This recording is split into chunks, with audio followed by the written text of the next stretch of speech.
but I think the development of full artificial intelligence would spell the end of the human race. It's a flying object, and we don't know what it is. I would hope somebody is checking it out. It was a rocket or whatever, but incredibly fast, opposite direction. It was too fast to be an airplane. I'm glad the Pentagon is looking at this, because if it poses a threat, I want them on top of it. Well, the craft generates its own gravitational field. So you said there's lights in the sky? The internet has become the command center for criminals and terrorists. 911, what's your emergency? I need help, please help me! Aliens won't let it happen. That's what we're instructed to say. Roswell, Area 51. Alien kept deep under the ground. 1, 0,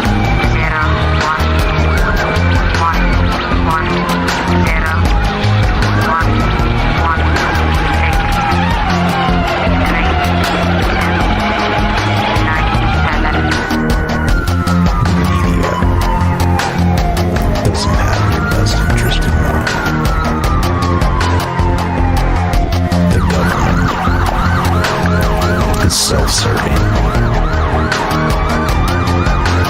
You're here for a reason.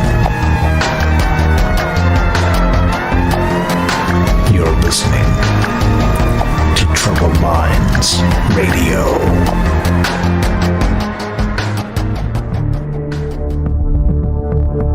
Broadcasting live from a secret bunker just off the extraterrestrial highway. Somewhere in the desert sands outside of Las Vegas. From somewhere in space-time, loosely labeled Generation X on planet Earth.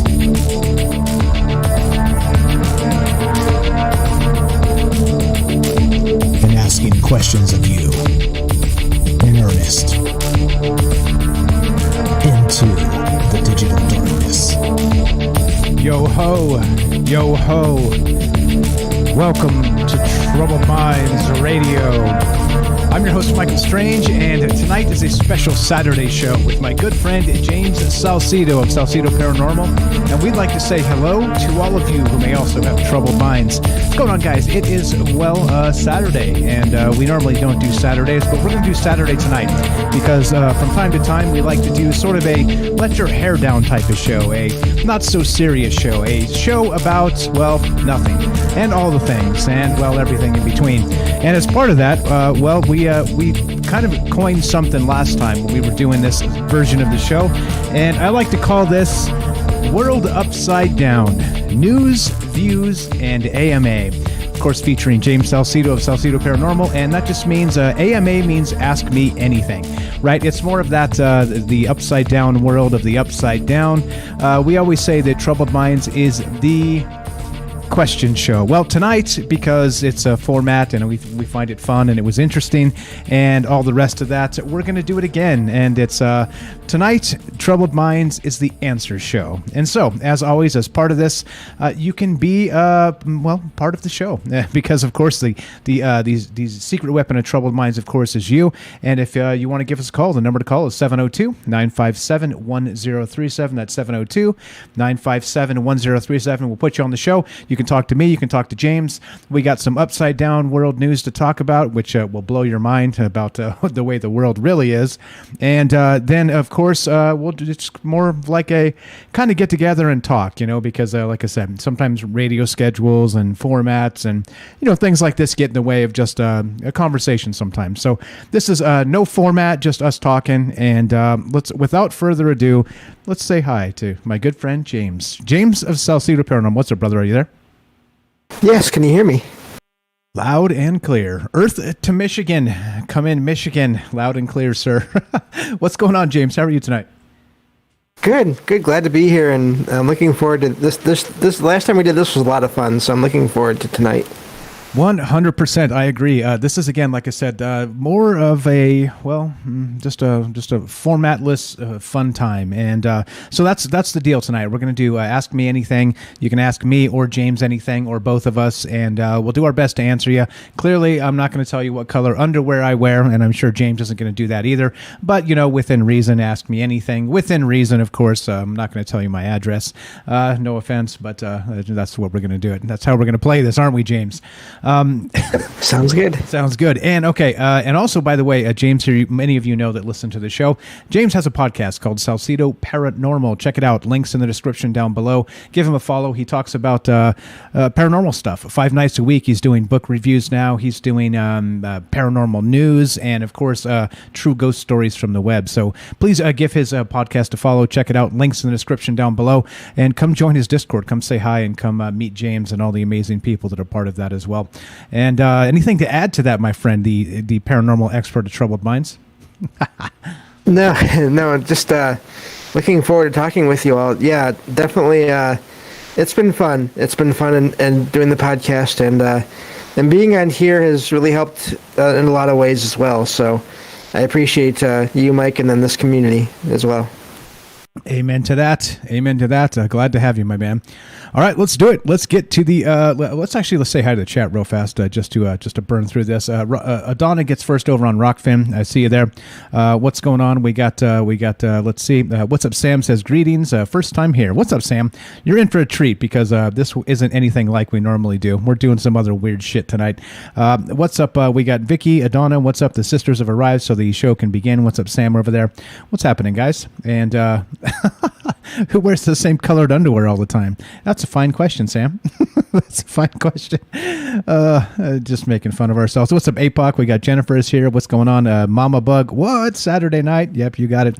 Daryl in New York. What a nice surprise. Thank you. Thanks for loving us, guys. Appreciate that. Matt in California. What's up? Jarts. Oh man, how good. Oh yeah. What's up? Lily is here. What's going on, guys? Just real fast. Elizabeth. Hey all. Good to hear you. What's up? Satan has arrived. Now that Satan has arrived, the party can begin. Oh dear Lord. What's up, APOC? Okay, cool. Catch you in a bit. What's up, Tree Lane? T is here. What's going on, guys? Moon Monk and Moon Man. You guys are neck and neck in the chat. Uh-oh. It's Monday. It's not Monday, Joseph. Hydro Hose. It is Saturday. Happy Saturday. What's going on, guys? We got RBaller4518 and TR33. And there we go. What's up? All right. That catches us up. All right. Let's get to the news, shall we? What do you think, James? You ready for some news? Yeah, I want to see what we have to talk about here. All right, so tenterhooks, leaving James on tenterhooks. All right, check this out. This is from complex.com, and this one will blow your mind. O.J. Simpson says Will Smith was wrong for slapping Chris Rock, but he understood the feeling. Yep. The Oscar slap heard around the world has provoked a response from O.J. Simpson, who said he understands how Will Smith felt. In a nearly 2-minute video shared via Twitter on Tuesday, O.J. Simpson became the latest celebrity to share some thoughts on the incident. Quote, "Now, I thought the question I would be getting all day would be the question about the overtime rule of the NFL," he said. "Well, I don't totally agree with it. But the question I've been getting is Will Smith and Chris Rock." Simpson, who went viral for the murders of his wife, former wife, not funny, and Nicole Brown Simpson and her friend Ron Goldman in 94 and 95, said that he doesn't condone Smith's behavior, but he understands it.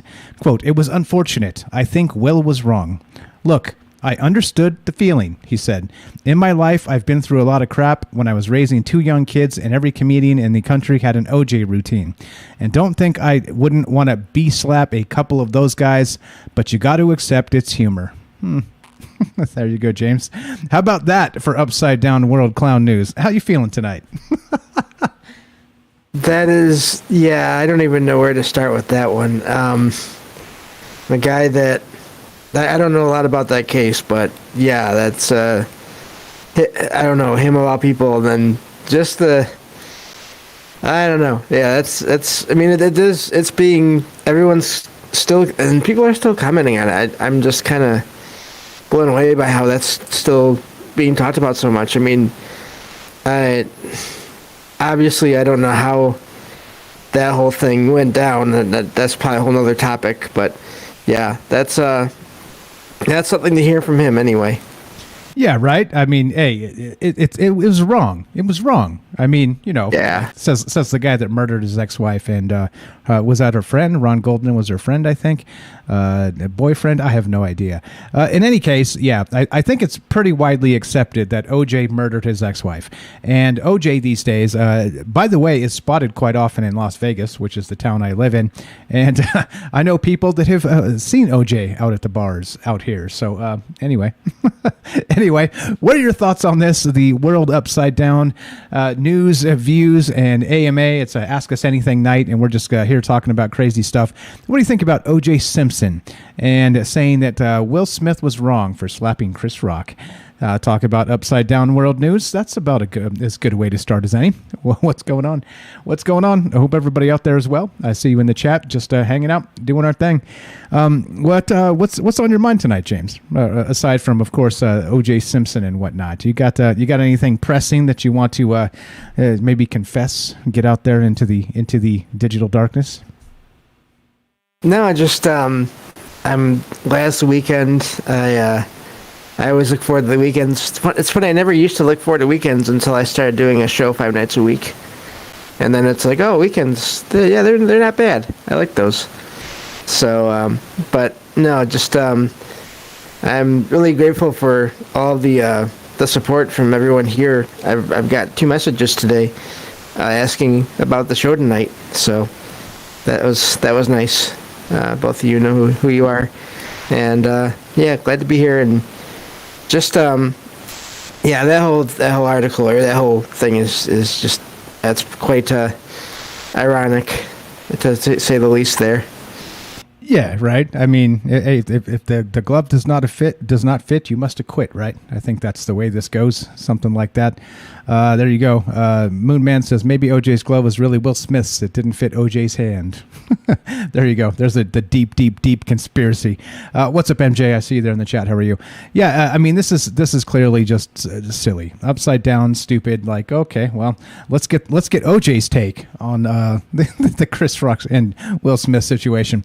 And I got a lot of guff from covering that the Will Smith thing, but I thought it was an interesting take in that.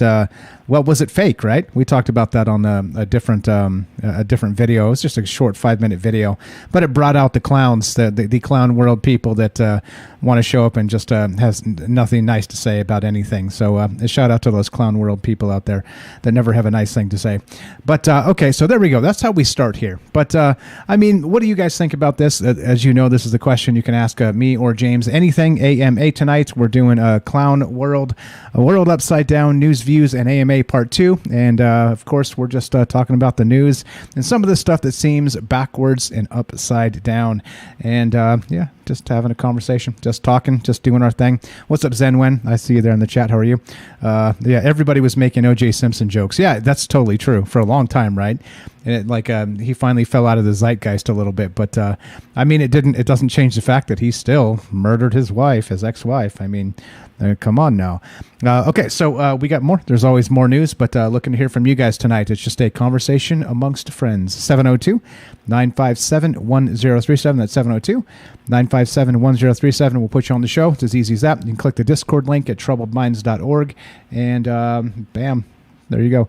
Get in here and come say hi. How about this one? That's another one here. Of course, because there's always more. These links are in the description down below. Of course, you guys can always follow up on my sources just to see that I'm not entirely making shit up. Usually it's other people making shit up and I'm just talking about it. But yeah, here we go. Let's go to the Sunday Times, thetimes.co.uk. And Amazon agreed to allow only 5-star reviews for Xi's book in China. Amazon quietly removed criticism of President Xi's books by scrubbing bad reviews, ratings, and comments from its Chinese site. It has emerged. The U.S. retail giant agreed to Beijing's demand to have anything below a 5-star review of Xi Jinping's book, The Governance of China, removed from Amazon.cn about 2 years ago, Reuters reported, citing two unidentified sources. And the move, that's paywalled, is the latest example of Western tech companies willing to work with Chinese censors for access to the country's massive consumer market. A search of Xi Jinping returned 82 results on Amazon.cn, and a vast majority of books either written by or written about the president had the ratings and comments disabled. The old comments disabled as censorship, right? That's fine, right? This is fine. This is fine. What about YouTube, guys? Censoring the thumbs down button. That's fine. This is fine. It's not censorship at all, is it, James? This is just we're removing cyberbullying from the platforms, aren't we? I think that's what this is about. What's your take there? Of course, we know all the big companies know best. I mean, come on, everyone knows that. You know, all the Amazons and YouTubes, they know best. No, but Amazon has been kind of on my radar now for a little while anyway, because I've been hearing about writers having problems with their books, with basically the ebook borrowing system, where it's costing them money in some cases because of various settings to have their books on there instead of them actually making money. Independent authors and those kind of things. And I've been hearing about this for a little while. So yeah, they definitely, that company definitely seems to be happy to do whatever it takes to make their biggest customers, I guess you could say, happy. Yeah. Well, and so they're robbing people. Like, how are they mistreating people on Amazon, the authors? So they're taking like a big cut of their sales, so they don't make any money. Is that exactly what's happening here? Well, the people are basically, and I'm not sure on all the details, but it's from what I've heard, it sounds like there is a fee that for borrowing the books on the writers, and then. But then, if the book is not read, it can be returned. Maybe it's not the borrowing, maybe it's the actual buying of it. But there's some basically shady practices going on within the ebook system with Amazon and their Kindle program and all that. That there's a petition I've seen going around online to change some of their policies and So I don't know all the details. It just made me think of that because I know a lot of friends that are dealing with that, and I have to say it's made me a little bit more hesitant to really want to put any books out through them as of right now. So, and that just lines up with that. Gotcha. Okay. All right. So I wasn't familiar with that. I don't have any books up on Amazon myself, so I don't know how that part of their business works. I am pretty familiar with the FBA is what it's called. It's I can't remember what the actual term for that is, what it stands for, but it's basically most of the people on Amazon, they actually just sell directly, right? So like James could sell tennis shoes or something on, brand new ones. He buys wholesale, sells on Amazon. FBA, fulfilled by Amazon. That's what it stands for. It just came to me. But so what you would do if James was selling sneakers, for instance, he'd buy them in bulk, wholesale, and then he'd send them into Amazon warehouses where they would process them, and then they would distribute them from there to their warehouses across the country. Then when somebody buys them, let's say here in Vegas, there's going to be some of those shoes close by, so they come to me fast. Some will be out in Boston, so if the Night Stalker out there buys some, he's going to get them fast as well. And that's how this works, right? But as a result of all that, Amazon takes a pretty hefty cut of the sales. So margins are thin, and what's up, Amazon? Biggest company in the world, right? Or one of them anyway. And they're nickel and diming all their sellers. And and by the way, has anybody noticed that Amazon may be super convenient, but it's not cheap? It's one of those things where you're kind of getting ripped off. because because of all these surcharges that they charge people that are selling on the platform.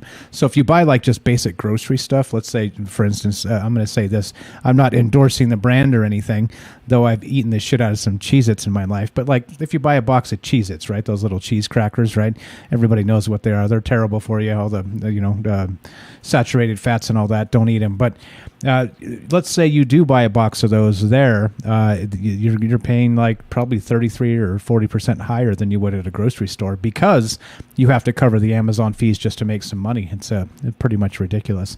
But I digress a little bit there. But Amazon in particular, again, they added the 5% surcharge to because of COVID recently. So, I mean, there's a lot of shenanigans Amazon's kind of been up to and allowed to get away with, right? Because there's no competitor, is there? There's nobody that does same-day delivery or overnight delivery, 2-day delivery. It doesn't exist. They had to build the entire network. So, yeah, I don't know.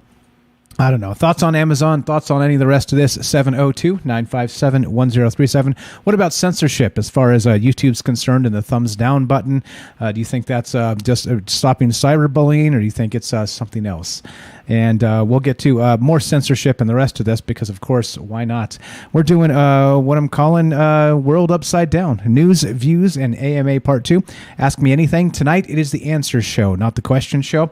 So give us a call and let us know what's on your mind tonight, and we will do the answers. We're going to do our best, try and, prognosticate the future? Is that the word? Something to that effect. We're going to tell you the future, or maybe not. It depends on what you want to know. 702-957-1037. Click the Discord link, troubledminds.org.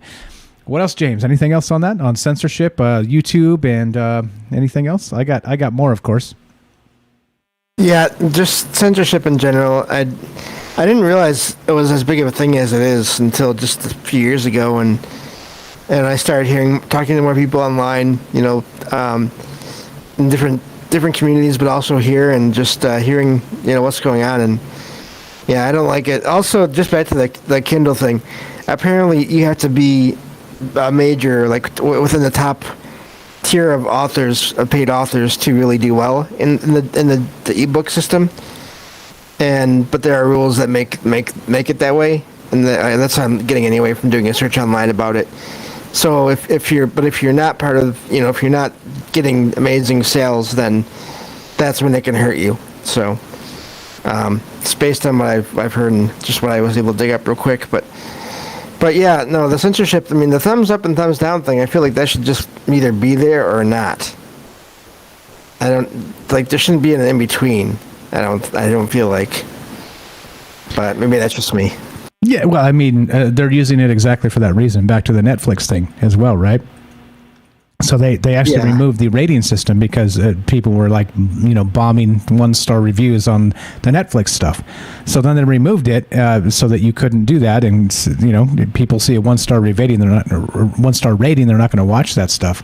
So I don't know, man. Like this is the world we live in, and they swear that censorship is not a thing, right? They swear it's not a thing. Speaking of which, let's go to everybody's heard about this Twitter, right? The Twitter flap. Anybody heard some Twitter news recently? You heard any Twitter news, James? Maybe. I feel like I have, but you can fill in details here for me. All right. So apparently Elon Musk is going to buy Twitter, right? So there's a few things going on with this. So let's go to Forbes.com, and we have this opinion piece, or what's up, Mama Bug? I see you there over on DLive. Back on DLive. Well, there's an opinion piece from Forbes. Why Elon Musk is the wrong man to take over Twitter. Oh boy, right? Of course, this is this whole thing has been hot and heavy with the propaganda and mudslinging back and forth about censorship and free speech, and basically it's free speech is about allowing bigots back onto Twitter is what they're saying, and all kinds of madness. Anyway, let's read just a little bit about this from Forbes. This is written by Michael Posner, the senior contributor at Forbes magazine. He writes about human rights and leadership in a global context. Oh, okay. Listen to this. Elon Musk's purchase of Twitter represents a triple threat. He is the wrong man to exercise sole control of the wrong company at the wrong time. Yeah. Musk has said that his plan to take Twitter private is motivated in part by his desire to reduce content moderation that he says infringes on free speech. If the $44 billion sale goes through, the world's richest man will control one of its most influential social platforms at a time of escalating political polarization in our society that is made worse in part by the rapid spread of political disinformation online. Such a sweeping change should encourage lawmakers to undertake efforts to promote transparency and accountability by social media sites in the United States in a manner similar to what the European Union recently agreed to do. Musk has many strengths as a technologist and entrepreneur. He has transformed the automotive industry with Tesla, which is leading the way in the development of electric vehicles. He has created SpaceX, a path-breaking effort to build commercial rocket ships. This has made him a very rich man with a vast public platform. Emboldened by his commercial success, he is not shy about articulating his views. Anyway, this goes on, right? Here you go. Musk calls himself a free speech absolutist, and on Monday urged that free speech is the bedrock of a functioning democracy, and Twitter is the digital town square where matters vital to the future of humanity are debated. And I think there's a little bit right there. But he has been highly critical of social media sites like Twitter, which he believes blah, blah. Okay. So anyway, this is just a hit piece, right? Elon Musk is the wrong guy to take over Twitter, the wrong company, the wrong time, of course, because, you can't have anything other than the censorship engine that was running. It has been running for quite some time now, right? So I don't know. What are your thoughts here, James? I got more on this, of course, but with Elon Musk and the hit pieces and all the craziness going around Twitter, you don't have to get political here. I'm not asking you to, but I mean, this seems silly, right? Clearly, I think that anybody, and I'm saying this from my perspective, I'm not putting words into your mouth or anybody else's. I'm saying, look, from my perspective, if you've been paying attention, you've noticed that Twitter has been censoring all kinds of people for all kinds of things for quite a long time now. And it's not even consistent, right? Like I said, they removed Trump. Like I said, I don't really care about if you like Trump or not. I think removing a actual politician from the platform is bad. They allow instead terrorist organizations their own Twitter accounts, which make no damn sense. But anyway, what are your thoughts, my man? These things always make me wonder, where's the idea of waiting until he gets going on this company and seeing what he does before you say anything about what he could do? That's my biggest thing, and that's for any anyone really out there in any business or whatever. It's one thing, I guess, to maybe talk about what you're worried about, maybe, but like to actually just start attacking anyone before they even get started on anything, I don't like that. Yeah, he hasn't even done a damn thing. The deal doesn't go through, like I said, till next fall. So like even if he has an inkling of what he wants to do, it's another thing entirely when you're like, here's what I want to do, but I haven't done any of it yet. But of course, all the hit pieces come. All the people are hot and heavy about just crapping on what may come when we don't even know. Like, what if he does improve this thing entirely? And I'm also open to the idea that he may just destroy it. Maybe it turns into a cesspool of just what Twitter used to be before they started the super crackdowns on moderating everything, right? I mean, who knows? We don't know. It's sort of the Wild West because it's such a huge platform and there's so many people on it. But I mean, it's toxic as hell right now. So maybe it does actually break it. Maybe it breaks Twitter. I mean, I don't know. Like, I'm looking forward to seeing if there's a change here. I think that's the deal. I want to see if there's actually like you can take a tech platform in a positive way and make positive change, including, again, back to the open source algorithms and all the rest of that stuff that we've talked about often on this show. Why would you not do that? To let people know, hey, this is what we're doing and this is why we're doing it. And you can actually double check to see if you've been, censored and hear the reasons why and et cetera, so on. I don't know, man. I don't know. It's complicated, right? I was saying this before. It's not as easy as like, I consider myself as much as possible a free speech absolutist as well, right? It doesn't mean I defend every stupid thing anybody says, because you can't, because that's just stupid. All right.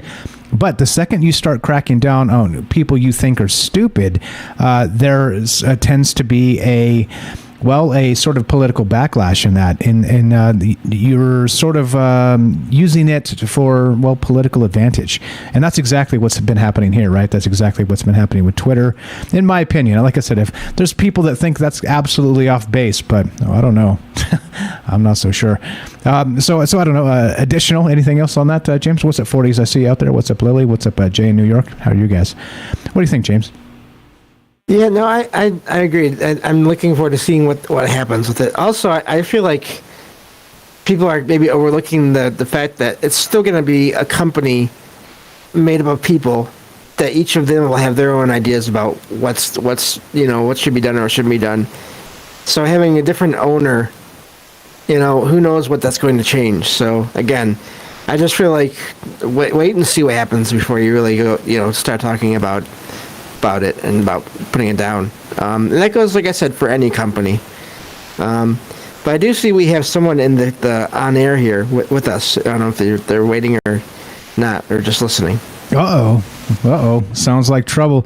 This is a Ask Me Anything. This is the answer show tonight. We're not doing the question show, where we're doing the upside down of the upside down. And of course, it's news, views, and Ask Me Anything with Michael Strange here, and that's yours truly, and of course, James Salsido Paranormal. Give us a call, 702-957-1037. We're doing our thing and talking about all kinds of craziness. Let's go to Boomer. What's up, Austin in Michigan? How you doing, my friend? Are you there? Test 1 2. What's up, man? Hey, yo! What's going on? What's on your mind tonight, bro? What's going on with you?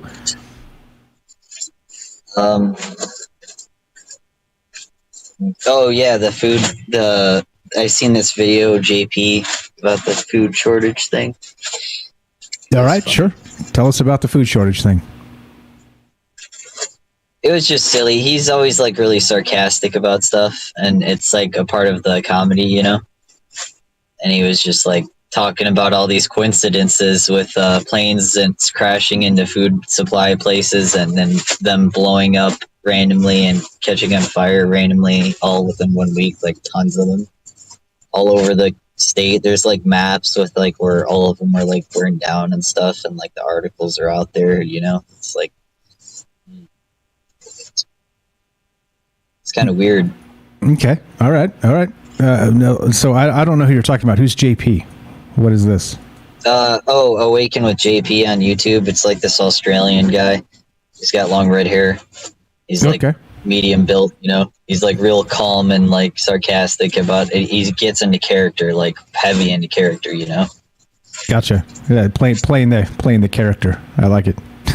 Yeah. All right. So what else you got? What else you got for us, man? I have heard about the food plants burning down and whatnot, like food processing plants. I didn't look into that just yet. I may coming up soon. It's impossible to tell anymore what's true and what's not, right? That's part of why we do this this thing, because you don't know what kind of stuff is propaganda. He said he was going to do it because of his guess was at the end. He's like that they're going to blame it on climate change. Climate change. Climate change. I've got some climate change news for you tonight as well. Yeah, I mean, that was funny because that sounds like something that would like when we joke. Isn't it funny when we're like joking? Like we think of like the most screwed up stuff that could happen, or like. Not like in a depressing manner, just like the most bizarre, random stuff, right? And we laugh at it like, wow. And then it happens, you know what I'm saying? Yeah, like the old... have those moments with your buddies where you're just joking about stupid stuff like that, and then all of a sudden, years later, you're like, wow, I can't believe I joked about that because it's like real now. Yeah, and very much like the Simpsons predicting stuff. They just kind of throw ridiculous shit out there, and then eventually the stuff just comes true. I mean, it's pretty nuts. It's pretty nuts. So regarding all the rest of what we're talking about, I don't know how long you've been listening, but what's your thought on Elon Musk and Twitter and all that sort of shit show that's going on? That's what we're talking about right now. When I heard that, I got hypnotized by it. That's why I forgot, because I was just seeing a bunch of Teslas on my way to where I was going today, like just now, and I just made it to my destination, and I've probably seen like 4 or 5 of them on the road. And I was thinking about you for some reason. And I wasn't on the show yet, but I was just thinking about you, Mike. I thought about you were talking about Elon or something for some reason, and I'm just like, I get on the show, and then you're saying Teslas, and it hypnotized me. I'm like, what? Like, it's like I went backwards and then forwards. Hey, man. Like, it was weird. Sometimes the world's a weird place. Absolutely. We're a world upside down. So we got a weird synchro there, but what about the Twitter stuff? Do you think it is just horseshit? Do you think it's just drama in politics and we don't need to talk about it? Do you think it's worthy? What do you think about what's your take on the Twitter and Elon Musk? I think the entertainment industry kind of controls America's mind so much that it probably is just, theater stuff for you to look at with other stuff going on in the background. That's a lot of stuff, like the 60 million tons of sewage being dumped from Canada into the top of a river that will run down all the way to like through Texas and like Louisiana and stuff from the top, wherever the frick, Montana or something like that. I was checking it out. And that was weeks ago, but then that was way before the dam was like getting even crazier. I mean, Lake Meme or whatever. Lake Meme, isn't that what it's called? What is it called again? Lake Mead. Not Lake Mead. Oh my gosh, it's so close to meme. It's so close in my head for some reason. Like, I just think of it because it's kind of like a meme now. Everybody's talking about it. Like, oh god, they're controlling the shutting off people's water in Arizona. They're saying of their water. I don't know if that was real or not, but that would be interesting to know how people are doing in that kind of situation. Because they said it in the same article. There was like a few articles where they were saying the food short, the water was going to get really low, and they said all they would need is 9 water desalination plants. They said that's all they would need. They already have one, and crap, I don't know where it is, but basically they already have 1 out of the 9. Okay, I don't understand what you mean. 1 out of the 9 to do what? Food, water desalination plants, and I can't remember what state that was in. Like they're going to take them offline, and that they only need 9 to stop the water? I don't know what you mean. That's what I'm asking. To get the water that they're losing to fix. Oh, I see. To actually fix it, it, not to cause more problems. I see. So they only need 9 more, but they're not doing it for some reason.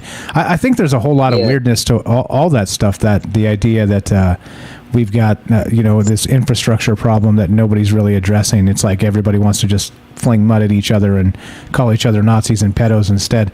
It's incredibly stupid. Like how politics has devolved into anything worse than it has been forever. I mean, politics has just been trash forever, but I mean, recently it's even worse than that. I don't know. Crazy stuff. What else you got for us today, man? Go ahead. It inspires me when they do that, when they get those solutions out there, and then everybody's just like, what now? Like, it costs this much. This guy figured out how much it would cost and everything, right? And then we look at how much money we spend on bombs and destruction all the time. It's like, damn, we could just, like, I don't know, save millions of people from fighting over bones on the street, Like, that's all I'm saying. That's all I'm saying. Anything for Austin here, James? Well, we got him on. Yeah, you would think that if they wanted to make those plants, they would just put them on all the coasts, and just they'd be all set. Those kind of water desalination plants. I feel like that'd be fairly easy. Yeah, that would probably be easier than that would probably be. But I agree that the whole infrastructure thing, how many times have we all heard different government groups saying, we need to raise more money for infrastructure? And my thought is always, you're already getting how much money is each of you getting already? hundreds of thousands of dollars, and but you need more money. I don't know, and that's not even. I'm not even talking party politics. I'm just talking governments in general. Like that's not even a political thing to me, anyway. Not even a political thing. I think one really rich guy could fix that. That's all it would take. And he would be praised for it. Oh my God, thank you. You saved us all, Or not. I mean, look what happens, right? Like you get rich people trying to do good stuff, and like the world just turns on them. Like they won't even praise them. They'll just be like, "Hey, why didn't you let the government do it? That's what the government's for. Why are you stepping in?" And like people are just stupid. They want to argue about everything, right? Even about good things they want to argue about. It's so dumb. Yeah, it's so dumb. Yeah, I don't know, man. What else you got for us tonight? Austin, we're doing Ask Me Anything, so you can ask me or James anything. It's more of a loose format type of talk show tonight. We're just kicking it and talking about whatever the hell we want to talk about. What do you think about the scientists that are in electromagnetics, the most assassinated out of any other profession in science? They're the most commonly assassinated. Electromagnetics, really? I didn't know that. Well, my thought would be magnets, basically. Magnets, yeah, okay. So my thought would be there's probably something there that they don't want to get out. That seems to be the most basic assumption. Yeah. But I don't know. Like I said, I'll need to see some documents on that, my friend. I don't know. I'm not saying you're fibbing. I'm just saying that propaganda is hot and heavy these days. But yeah, I had never heard of that. What about you, James? No, but if you think about that's getting to looking into more energy, and again, as I always say, I feel like energy does have to do with a lot of things, including the paranormal in various respects. So maybe there's something. Again, maybe there's some. If this is happening, like I said, I haven't looked into it either. But even if it just happens once or twice, maybe those particular scientists were getting close to basically divulging some stuff about who knows what, whether it's other dimensions or anything. That maybe they were getting too close to actually figuring the stuff out, and that's why. If they happened, then that's why they happened. I think Nikola Tesla was one of those scientists that was into that and got taken out for some kind of reason similar to maybe him free energy, Do you guys think that's possible to just help basically pick up the Earth's frequency and use it to like turn stuff over electrically? I don't know. I'd be worried about using too much of the Earth's own energy, though, because then if you use too much of it, if you draw too much of it from the Earth itself, could that damage the inside of the Earth, which could then cause other problems, maybe? That'd be my only worry. Other than that, I don't really know. Yeah, in regard to free energy, I think it's there. I think it's probably plausible to handle. I mean, not even talking solar, right? That's free energy. Like the sun, nobody pays the sun to run. That MFR does its thing without us, whether we're here or not. So, I mean, there's that. So not even going into like full Tesla, Nikola Tesla conspiracy mode here. I think that I think it's possible for sure. It's just as always, right? It comes down to political will. And do we want that? Well, there's probably some billionaires that don't want that because they're very invested in the oil and the natural gas and the things that we have to use, and they don't want. And which is another reason why, like, again, I just don't understand why all the hate on Elon Musk. It's like, hey, sure, fine, he may be super filthy rich, but I mean, he's making your electric car, right? Isn't that what the world wants? The electric car? I mean, I don't know, man. Like, it's again, world upside down. So what do you know about it? You think they're trying to keep us from, like James was maybe suggesting there, cracking into the other dimension, electromagnetically, somehow portals or something? Or what do you think it is about free energy? What's your thought? I think water and free energy, because I feel like if I had enough money to invest, I would definitely buy desalination plants and write that off on my taxes.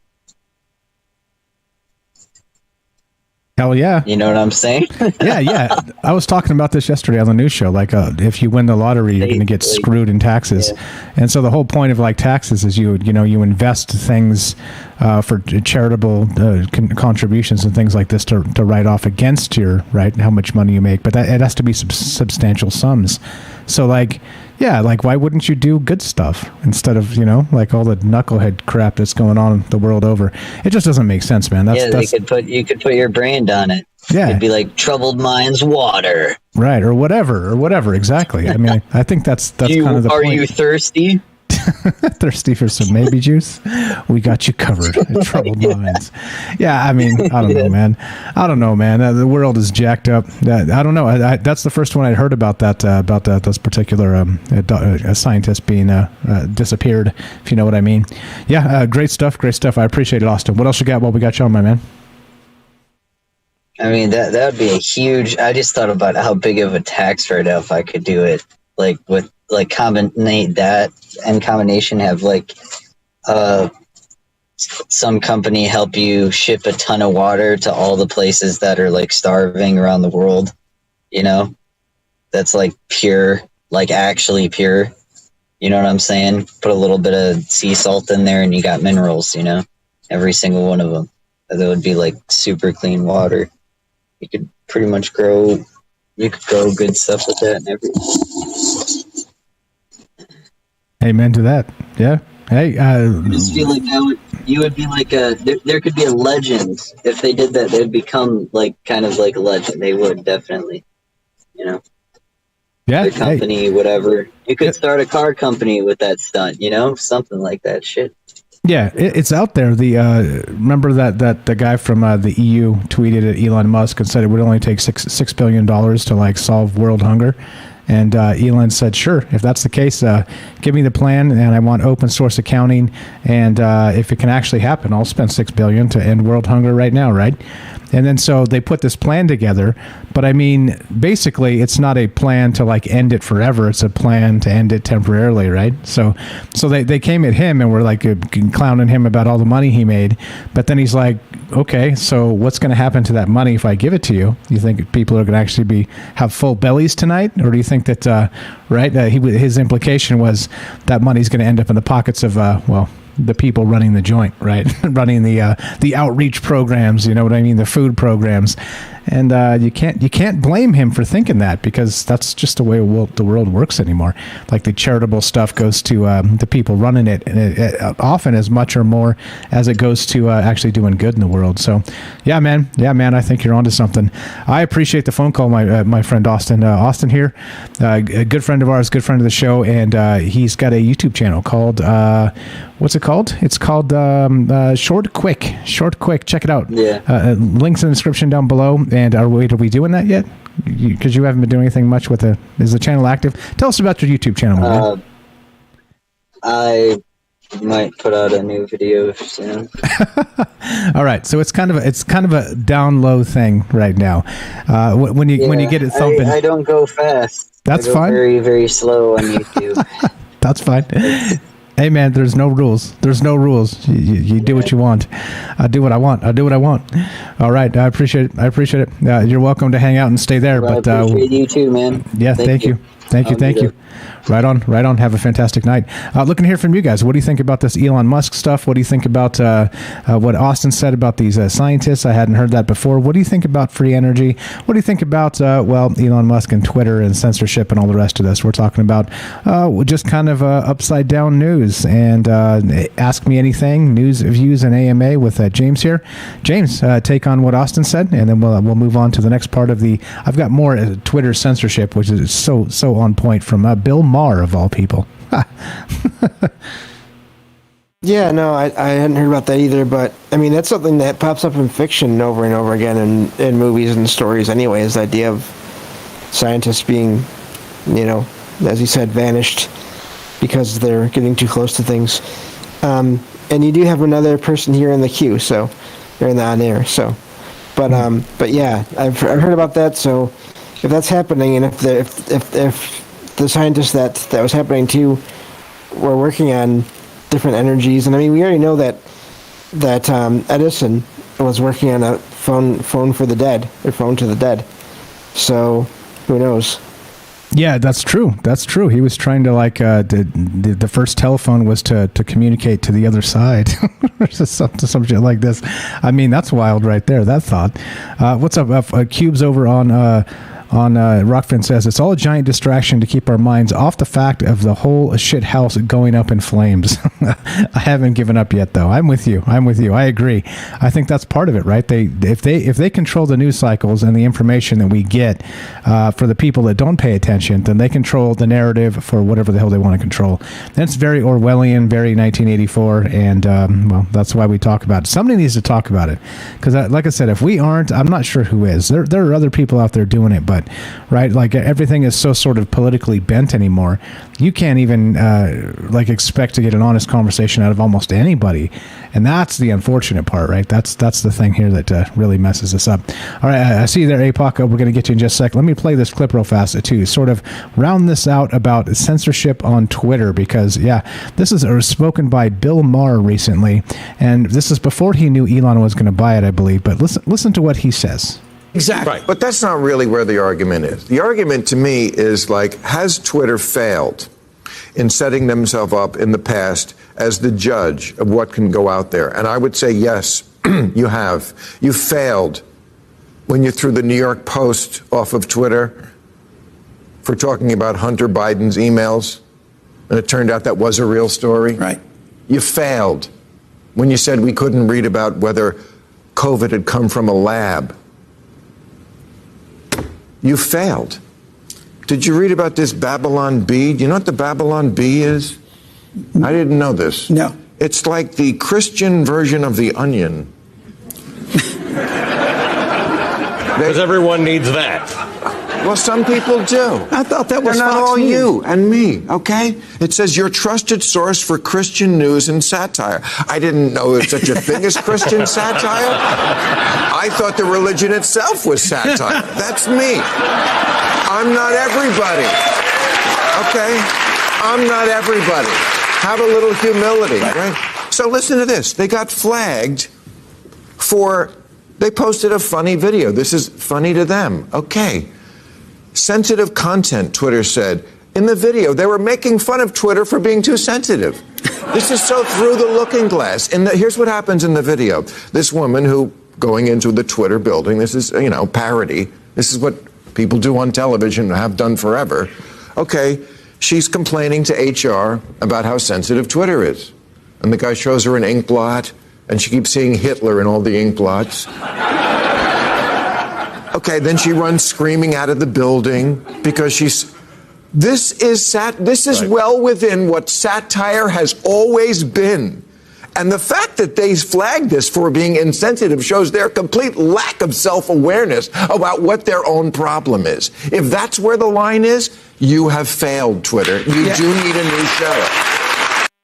There you go. And of course, you got to shit on the Christians, right? Because that's what we do anymore from the Bill Maher platform. But the point is perfect in my opinion. He's literally like, hey, like if you can't even laugh at yourself, and that's like insensitive anymore, right? And again, satire is not allowed. That's not what this is. Like they get it on that side, on the Twitter side, they get it, but they realize that they can control whatever they want to control, speech-wise and thought-wise. And this is very Orwellian, very thought police, very very terrifying. And I agree with him. Twitter failed. Twitter has failed. And there's actually some interesting whisperings about Jack from Twitter helping Elon Musk take over, which is super hilarious. But what's your take on that, James? And then we'll get to APOC. What's up, my man? Yeah, he did I don't know for anyone that's seen this movie he did called Religulous. I've heard of it. I haven't seen it. It's I liked it, I have to say. And it goes kind of deeper into that, but into the not so much the Christian thing, but just it kind of picks on all organized religions. So, but it's satire. It's what he was talking about there in a way too. So yeah, but that video being censored when it's about Twitter themselves censoring, that is, it's sad, but it's also, my gosh, that's, I don't know, that's wild. Next level horse shit is what that is. What are your guys' thoughts? We're taking your phone calls, 702-957-1037. We're doing World Upside Down News, Views, and Ask Me Anything Part 2 here with James Salsido of Salsido Paranormal. And love to hear what you have on your mind. AMA means Ask Me Anything, and so we're taking questions. So this is the Upside Down of the Upside Down show, which means it's not the question show tonight. Tonight is the answer show. So if you got a question you want to ask James or myself, please give us a call. Hop in here and give us your thoughts on this and anything else. Let's go to APOC. APOC in Oklahoma. Yes, I got it. What's up? What's up? Welcome to Troubled Minds. You're on with Mike and James. How are you, my friend? I'm great. So the Twitter censorship thing, it's almost criminal. I mean, I would consider it criminal for all of these platforms to, have people reliant on their services for certain things in their business and their lives. They've created a platform that people now rely on. And when people got cell phones, that initially was a platform. And then it became what they call what do they call it? Like a required thing, like water and electricity and these other things that we need. A utility, yep. Yeah. Yes. And so, but they call it something else. I was trying to think of it. But yeah, it's like something that people now use for their lives in a very like real and consistent way. And if you remove that, it not only messes up, some people have business and make money off that stuff, and you're taking money out of their hands, and some people just want to communicate, want to get some news out, want to, share their free speech, right? And if you can't publicly do that in a platform that has become a normalcy, then you're really, I think, doing something very wrong, and that's what it's become with the video platforms, the social media platforms, and they've just been progressively and deeply removing people for very small things, in my opinion. Not abuse, not stalking, not harassment, but just free speech, right? And it's disturbing. It's so 1984. So 1984. But I had a question for you guys. Sure. Go right ahead. So, did either of you read the disclosure stuff about the wormhole and time travel and the science behind that somebody finally got some FOIA responses to? Not me. Is this recent? How soon? Yeah. No, I actually hadn't seen that. Okay, check it out. I posted it in general in your Discord, and I have it on mine as well. But so there's this disclosure, and this guy actually brought some stuff up earlier. Someone else had posted it, so I got on his YouTube, and he just posted a new video, and I'm like, okay. So what's interesting is that all of this stuff was happening back in Carl Sagan's day, when he was helping NASA with the communication and the how are we going to send messages out into space and all that. He had just actually written a book about it, and that book happened to be Contact, right? And the book Contact. This is I'm filling this in. He doesn't say this in his video, but I'm kind of putting the pieces together. Oh, I think he did mention Contact. Yes, he did mention that. But what he didn't mention is that that's also when David Anderson, my favorite time travel guy, was trying to get through the Army his project of time dilation approved with the Army. And what I suspect is they didn't approve him, even though when he tried to get out, they tried to keep him in, and he had to get lawyers to get out. But because he had already set up his project outside of the military, because they didn't want to take on the project apparently. But then they changed their mind when he was trying to get out. I think they probably already had succeeded in doing that stuff. But I was really wondering if you guys had read up on that or looked at that in any way, because I'd love to hear your feedback or opinions on it. Yeah, I hadn't seen it. I can give you my take on what you said, but go ahead, James. Have you heard of this yet? I feel like I saw something about it on Twitter just today, maybe just like just one post. I didn't get into it, but that's amazing if that's the case, because again, we always talk about how it seems likely that different government agencies and militaries and whatever, their technology and their research is decades ahead of what we all think is happening now. Decades ahead of everyone else, basically. So if that's the case, that tracks with that in a way. But the idea of wormholes, yeah, that's an idea that's been around in sci-fi for a long time. And if that ever does start to be implemented, that opens up a lot of options for a lot of, the military and different agencies. So that's scary, but also amazing because of the idea that they could be happening anyway as well. Right. I've got the documents up on the screen here. I pulled it from the video. I was going to rage because so many people. This is from Leak Project, but their YouTube channel. But so many people just don't even link their sources. Right? They'll talk about this, but then they won't have the damn link where you can go look at the thing yourself. Right? And which pisses me off a lot for a lot of reasons, because it's sort of just it's counter propaganda at some point. Right?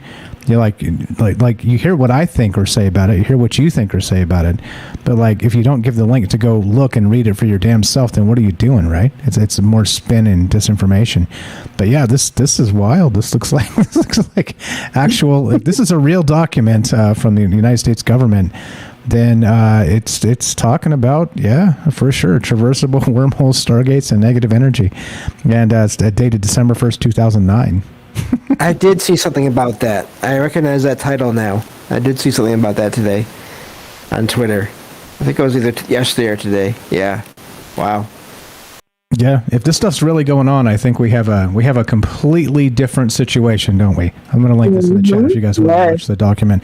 And I think that's what's fascinating about these conversations is like, wait, so if even a little bit of this right here is a real thing, I'll actually reach out to John Greenwald Jr. on Twitter about this, because he's very, very good about, he's kind of considers himself the FOIA watchdog, and he will, that's my term, not his, but he will let us know if this is a real source document from the United States government, and because he definitely has his hands, both hands, in that game. So I'll check with him and see if this is real. But I'm linking it in the chat if you guys want to check it out. Interesting stuff. If this is real, well, the world we live in is the upside down indeed, right? That's straight out of Stranger Things. This is like the Montauk Project. This would be. All the stuff that's supposedly a myth, then if this is real, then suddenly those things are no longer a myth, are they? Exactly. You got it. That's kind of where I was going with it. And it's interesting that Boomer called in about, there he comes. He's back. I knew it. It's interesting that Boomer called in and then mentioned the electromagnetic scientists and the suppression there, because I went right to that right after I went to another place, and that is I used to look into free energy a lot, and it has everything to do with electromagnetism, and it's there's no doubt in my mind that it's there, and it's easy, not just there, but it's easy if you just know how to do it. And not only is it harnessing energy, which is actually reproduced constantly. So, James, I don't think that it would deplete anything, but it's a good point that you brought up, by the way. If you look at the free energy systems that people have created, some of them anyway, they do create a field, and that's exactly what David Anderson's thing does, is it creates a field. And that field is what dilates time, right? So if they're suppressing the free energy thing, it might not just be for free energy's sake and to make money. It might actually be to prevent people from going one step further, or 2 steps further, or 3 steps further with that, because I think that it's all connected in respect to magnetism and time. It's all part of the same thing. And if you start digging in there and going around and changing frequencies and tweaking things within an electromagnetic free energy system, you're going to discover probably pretty quickly, depending on the system, that you can do other things with it. As a matter of fact, there's another guy who is working on something like that using Tesla coils, and he said and he had some witnesses, quite a few witnesses, that he figured out how to time jump. And I don't know how legitimate he is. He did resurface a little bit recently. I just did some deep diving on that guy. And right now he's living in Hawaii. You know, he was never able to rebuild after what happened to him, but that's a very long and weird story. You know how much I get into like time travel and stuff. So anyway, yeah. Feedback? Anybody? Well, if that's the case, if that is a thing that is, maybe that is the thing that they don't want anyone, because then if you think about that, they would want to be the only ones that can do any kind of messing around with time. They wouldn't want anyone else to be able to do that. And so that that the time thing makes more sense than even like a phone to the dead or whatever. Like the time thing makes more sense to me as far as their, like a government's or military's line of thinking overall. And it wouldn't just be time either. It would be manipulating space-time, manipulating matter, looking into the past and the future without having to go there, which is actually part of what they discuss in the documents that he produced, regardless if they're real or not. But there are so many things that you can do with it. And one thing that David Anderson did discover is that in his experiments with dilating time, which is why one reason it all connects, is that it produced a gigantic amount of energy that you could harness. And that is one of the ways that they use in the systems for free energy, is because it doesn't take a huge amount of energy to travel in time. It takes a little bit of energy to get this thing going, and once it gets going, it harnesses energy and uses that energy and produces or extracts or whatever, emits this energy that you could harness and use freely for pretty much anything. So, you know, it's like there's so much stuff. And then you have the CERN stuff, and they're doing a spin. They're using magnets. They're using lasers. That's time travel, guys. That's the stuff. And so, you know, it's like, yeah, I think they want to keep it on the down low, and it's probably really smart. As a matter of fact, you know, David Anderson himself said that, you know, they keep the information within the group, and there's a group of people around the world, around the planet, who are also doing that type of experimentation and succeeding, and they collectively communicate with one another and figure out what they're doing on this side, what they're doing on this side, what works this way, what works this other way. India is a huge group of people who are doing it, and they're doing it around the world. And we question the Mandela effect. We question all this weird stuff that's going on in our world. And I even in some ways connect the chemtrail stuff to it. There might be something connected on a small scale to affecting the electromagnetic effects on our Earth. I think there's more to it than that. But certainly, if you're going to seat the sky with aluminum and barium and all this other stuff that apparently comes out of the chemtrails, then you're going to affect the electromagnetic field, period. So anyway, you guys help me out. I like that. I was wondering about where CERN was at and all that, because it seemed like to me, like if all that's there, then it would have to be connected to CERN somehow. So that's that wasn't just me thinking that. So that's all. So yeah, go ahead, everyone. I'm cruising through this document here. It's 42 pages, and for the first 10, 12, 15 pages, it doesn't seem like there's a lot of new information to me. It looks like it's kind of discussing the idea of the Einstein-Rosen bridge and theoretical wormholes and things like this, right? But it's definitely discussing them in terms of being real.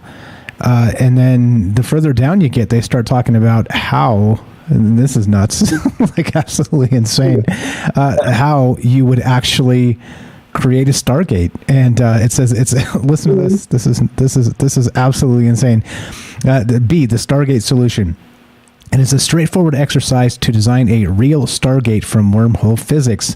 A Stargate is essentially a traversable wormhole with a flat face shape for the throat, as opposed to the spherical shaped throat of the Morris and Thorne wormhole as discussed in the previous section. A traveler going through the Stargate will simply be shunted into another remote space-time region within our universe or into another universe. Okay, all right. I guess this is fine. This is fine. Which is what the Montauk experiment was supposed to be, exactly, right? Exactly. And then that goes back to different sites around the world that were said to have these things already, these Stargates already. Mm-hmm. One of them was in Mexico, I think. Sorry. No. I'm sorry, I cut you off. I was just saying one of them was in Mexico, I think. Okay. I was thinking of the Middle Eastern one, the one that was supposedly found in the Middle East there, but yeah, that makes sense too. Yeah, the Babylon Stargate, right? That's a one of those mythologies as well. I don't know. Like I said, I'm not sure if this document is actually real or not. But that Leak Project sure has a lot of followers on their YouTube channel. Holy shit, that's like hundreds of thousands of people that follow that channel. So I don't know. That doesn't mean they're right about everything, but it is an interesting thing to look into. And I will look into this. I promise you guys, I'll do a little bit more digging and find out if this is legitimate or not, because as we know, people like to fake things quite a lot. And if this could be a phony document just for, I don't know, to press who knows what kind of narratives, I don't even know. But yeah, pretty wild stuff. I appreciate you digging this out and actually finding this. I had no idea.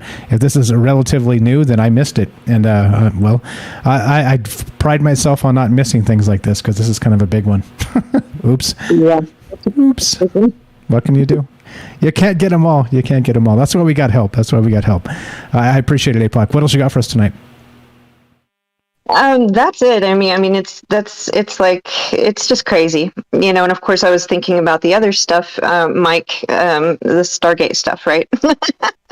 And how it connects to that, and all the research I've been doing lately. It's just like so interesting. Anyway, so I will let you move on to something else. Yeah, I thought I'd get your feedback if you had heard about it. Okay, not yet, but now that I have, you've created a monster, as you know. That this is probably going to be a Troubled Mind show next week. So thank you. APOC here has a podcast called Apocalypse Tau. Links in the description down below. Check it out. Give her a follow. Good friend of mine, good friend of the show, and a fantastic young lady, as you can tell. I appreciate the information. Appreciate you as always. You're the best, APOC. Thank you. Bye-bye. Thank you. All right, let's do it. Let's take a quick break, actually, and then we'll keep on trucking with this. So we're doing this tonight, right? Just Troubled Minds, except we're doing the upside down of the upside down. We're doing the answer show instead of the question show, which, is basically just sort of clown world news. And AMAs, which is Ask Me Anything, for myself and for James as well. So if you guys have questions for us, or you want to hang out or whatever, this is sort of that loose format with no radio breaks or interruptions or nobody telling us what to talk about, and so that's what we're doing tonight. So if you want to be part of it, of course, I'd love to have you. 702-957-1037. That's 702-957-1037. Shout out, special thanks to James here for always carving out some time for us. I appreciate it very much. Give him a follow as well. Salsido Paranormal, links in the description down below, and the paranormal expert of Troubled Minds. So you okay with a quick break, James, and then we'll get back to this? Yeah, sounds good. Okay, well, let's do it. So a couple minutes, maybe a couple 3 minutes, I'm going to go grab myself another ice cold water. Feels so good on my lips. Same. And then, then we're going to keep on trucking. So 702-957-1037. Going to play just a little bit of music here, and we'll be back for more in approximately 2-3 minutes. So here we go. Let's play this, which is this, and we'll do this, and we'll be right back.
Welcome back to Troubled Minds. I'm your host, Michael Strange. We're here tonight with James Salsido of Salsido Paranormal, and we're just doing Ask Me Anythings. We're talking about all kinds of wacky stuff per usual. Great stuff from Boomer and APOC there. That's Austin and APOC. And we got into Stargates. Isn't that weird? Hey, sometimes you start with Twitter censorship and you just get into Stargates. And that's why we do the show like the way we do it. And what's up, James? Are you there? Test 1, 2. Yep, I'm here, and yeah, no, I that's two very different things in a way. It's although it's kind of funny in a way because one was about closing things and the other one was maybe about opening them. So just gonna make that link if nothing else. Zing. Go James. Go James. Yeah, good stuff. I don't know. Like I said, I'm not sure if those documents are real. I'll take a look into that and see if I can decipher a source, because sometimes the sources are not as obvious and a little more nefarious than you might expect. Love to hear your thoughts on all this stuff, or at AMAs, which is Ask Me Anything, for James or myself, 702-957-1037. Click the Discord link at troubledminds.org. We'll put you on the show. You there, Austin? What's up, buddy? Yo. I wonder if he's just listening. That could be. All right, we'll just pretend like he's just hanging out. I can't hear you, Austin, if you're talking. But okay, all right. Let's do the thing. Let's continue, shall we? Always rebooting. So it looks like probably was trying to say something. Austin, you there? Test. Nope. All right, it should work now. All right, that works now. What's up, man? What's going on? Welcome back. What's up, Austin? Howdy. Yep. I was just listening. I mean, I always think about a lot, you know. Do you have any questions? Because I don't know what to say right now. That's fine. That's cool. All right. I thought you popped in because you had something to add here. So yeah, you're welcome to stay right there, man. No problem. We'll get back to you. Okay. Pop in when you want to. All right. So let's continue, shall we? We got into Stargates and the rest of this. We were doing Clown World, World Upside Down type news, right? We started with O.J. Simpson saying it was wrong for Will Smith to smack Chris Rock. There you go. Talk about Upside Down Clown World. Then we got the Sunday Times talking about Amazon agreed to allow only 5-star reviews for Xi's book in China.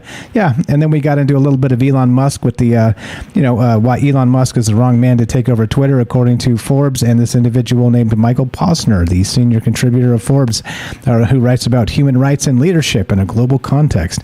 I love how these experts are so experty, you know what I mean? Here we go. We can move on. What about BuzzFeed News? Says this. Why bugs are the high protein and fiber rich food you should be eating. Yum. Hey James, you ever had bugs? Have you ever had bugs like dipped in chocolate or anything? Crickets or spiders or anything like that? No, and I hope not to, unless it's the end of the world. All right, I hope not to. So yeah, this is a good one. This is from this month, April 7th, actually. Whether you're consuming them as a protein powder or the intact critters themselves, here's what you need to know about the vitamins, nutrients, and healthy fats you can get from crickets and other edible insects. What do you guys think? Anybody into this? Is anybody into this? Yeah, there we go. Let's see. Ants, beetles, and crickets are some of the nearly 2,100 bugs you can eat that not are only good for you, but good for the planet, because they take up fewer resources than meat production, but also offer some serious health benefits you should know about. Yeah, right? Many countries and cultures have eaten bugs for generations because they offer protein, healthy fats, vitamins, minerals, etc. More people are realizing the culinary and nutritious benefits of edible insects. Crickets especially are starting to grow in popularity in North America. Yeah, yum. As long as they don't bite back, right? The growing entomophagy is the name, bug eating. The growing entomophagy industry raked in more than $110 million in 2019 worldwide. Global Market Insights predicts the industry will grow by nearly 50% by 2026 and be a $1.5 billion market. Billion with a B. Billion with a B. I don't know, James. I think maybe some crickets are in your future, my friend, and it won't. God willing, it won't be the end of the world. I guess if it was a powder thing, I might try it. Maybe. I'm just not doing the intact shape of the actual thing. No, not doing that. Not happening. No, not happening.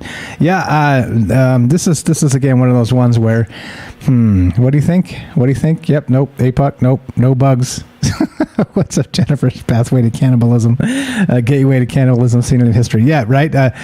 This is one of those ones that's it's not good. This is not good.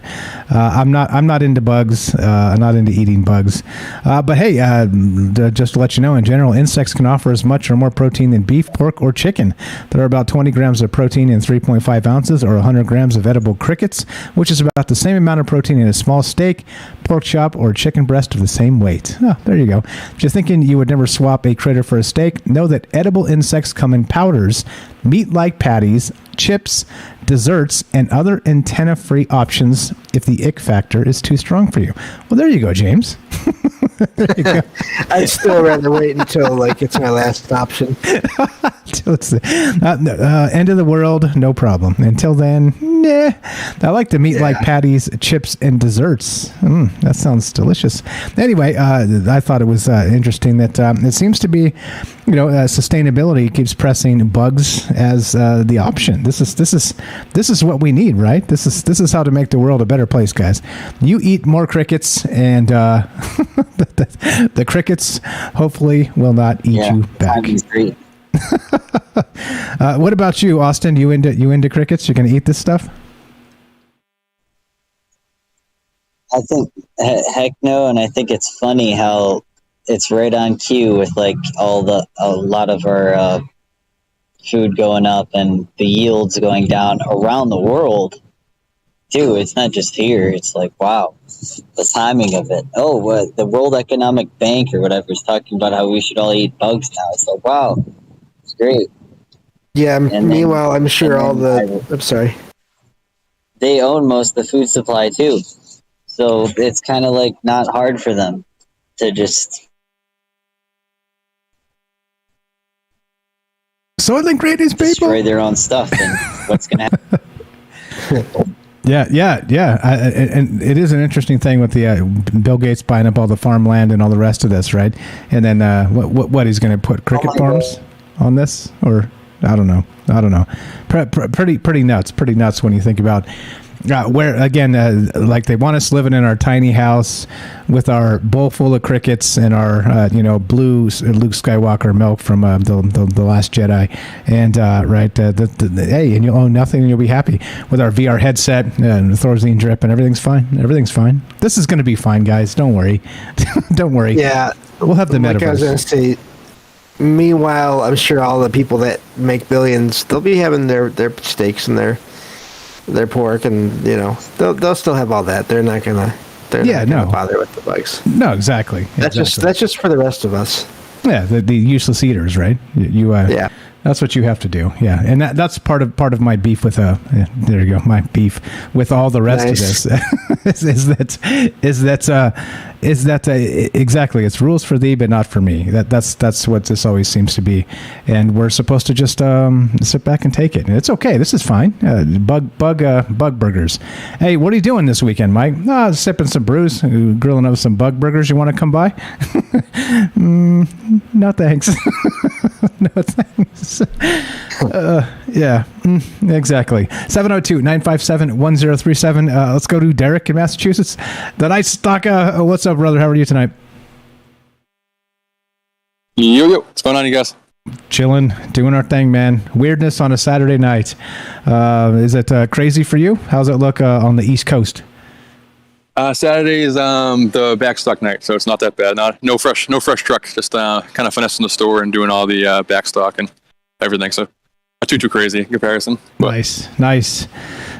Right on. I didn't realize you were doing a show. I think I use prepaid cards for all my online subs and everything. So once every couple months, everything just kind of expires on the same day. So my YouTube, I don't think is getting notifications, so I didn't realize you guys were doing a show until almost an hour into it.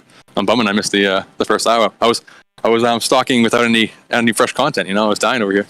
Boo. Well, you're in luck because here we are. Here we are.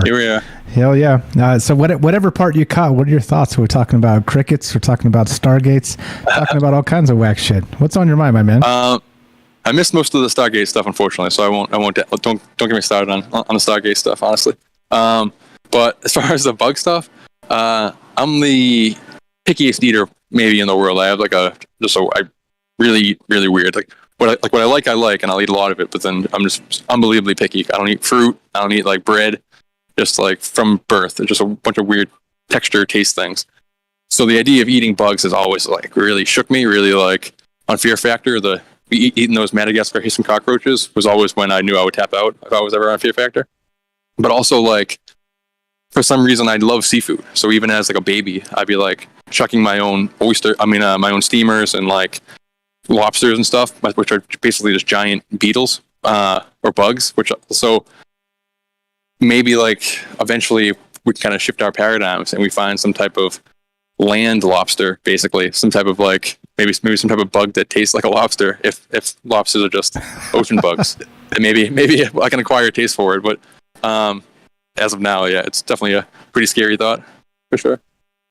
Yeah, no. So no cricket burgers for you. Do you actually? You work in a grocery store. Have you seen any actual sort of bug products yet that are maybe mainstream that are starting to happen? Is this actually happening yet, or is this just like the sci-fi dystopian future they keep threatening us with? I haven't noticed it. I do a lot of the non-perishables. My section, my side of the store is like the paper, pet, household, water, that kind of stuff. Like a lot of the big heavy stuff. So I don't really see any like the frozen foods, and like I try to keep an eye on the big waves of all these like Beyond Burgers and everything coming in, and like when new flavor stuff pops up, just as like a kind of a food thing. But also like I miss most of that stuff, so I'll take a look around tonight during the course of the night. Maybe I can find some stuff. We have some weird like bison burger type stuff. There's a bunch of weird foreign meats, so maybe they'll add some cricket stuff. I don't know. Nice. I'm not opposed to like tiny chocolate covered crickets or something like that. Maybe could be good if you can't really tell. If it's just kind of like poppable, maybe. But I don't know. It's definitely not cruelty free. I mean, how do the vegans feel about the bug thing? Like, are bugs like, are their souls less than a dog's soul or like a cow's soul? So like, because if we're eating crickets and all these souls are weighed equally, we're gonna be wiping out crickets like it's nobody's business. Like we're wiping them out. Like as opposed to how many crickets does it take to make one cricket burger? You know, as opposed to the cows, which are making many burgers. So if the souls are treated equally, then like, what are we doing? I don't know. That's just a weird thought. But when you had said the term bug eater, it made me think like, isn't in Dracula, like he made Renfield eat bugs? Like he called himself a bug eater. So they talk about Dracula having these bug eaters, and I think like the concept is to like get them ready to like turn into a monster, to turn into a blood drinker or whatever. So I don't think they're prepping us to be massive blood drinking vampires, but there's some type of weird, spooky kind of vibe to get in the entire culture to become these Dracula bug eaters. You know, what do you think? Yeah, I hadn't heard that. Do you know that term, James? The bug eater? Did I actually say that? Did it come out of me? You read in the article. Oh, okay. Okay. Bug eating, you said, I think, and then bug eater. It reminded me of bug eater. No, I hadn't heard about that. I mean, I know that different people around the world do eat them and have eaten them for a long time, but I'd rather not. In Dracula, there's a Renfield show coming out, or a movie coming out, I think. But the character Renfield is like his like ward, or whatever they call them, the people who want to become vampires, like, and they're waiting to get permission to become vampires.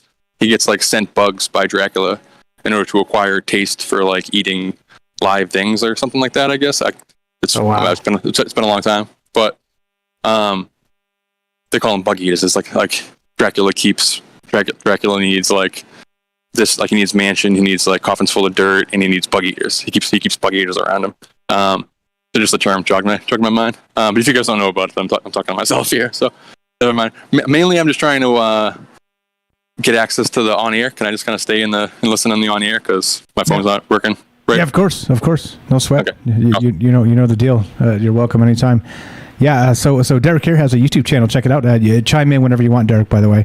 You check it out. He's let's make him the only person in the whole world that's got millions of followers and one video on his YouTube channel. He's got a trailer. Give him a follow, Derek. Brilliant dude. Good friend of mine. Good friend of the show. Is friend of James.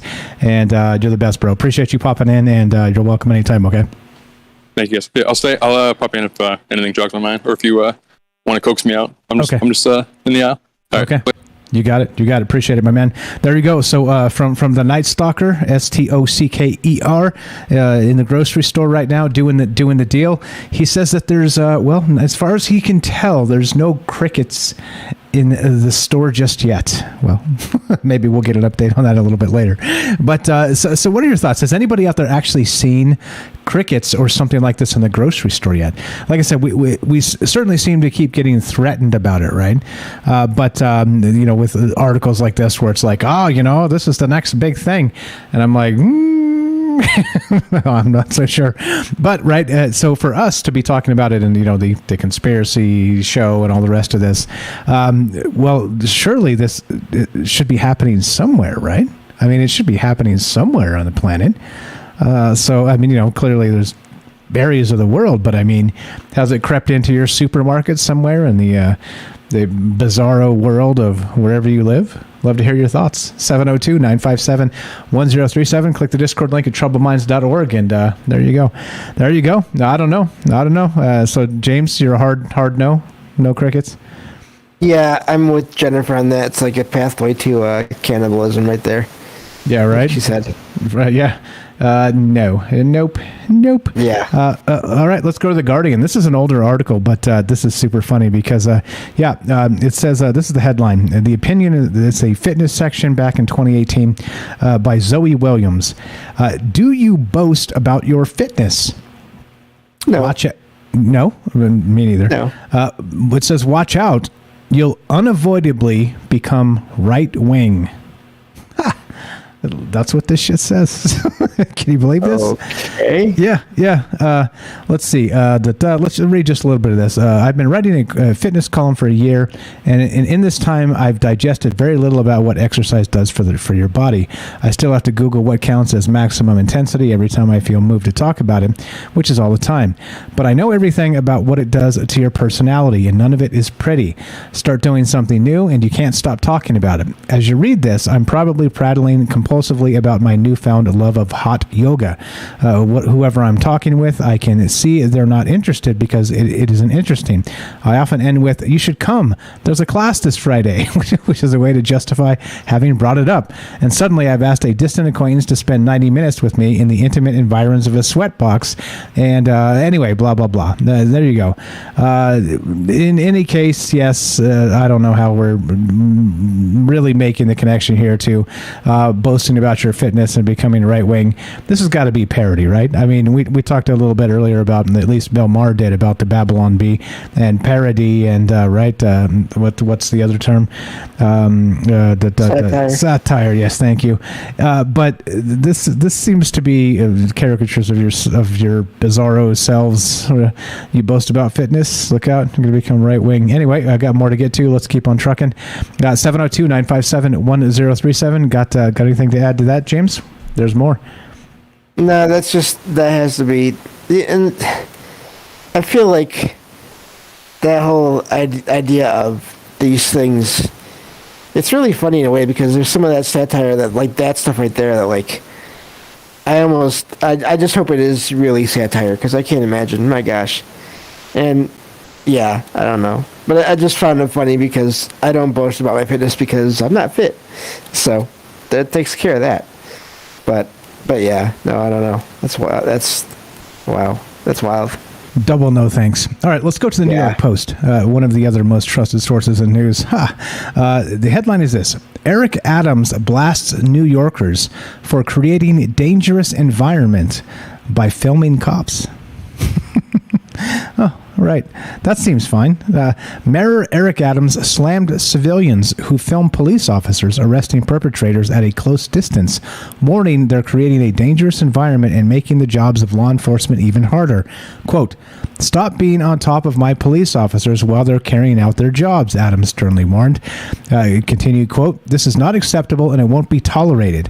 That is a very dangerous environment you are creating when you're on top of that officer who has an understanding of what he's doing at the time, yelling police brutality, yelling at the officer, calling them names. Now he has to worry about who's behind him," said the mayor.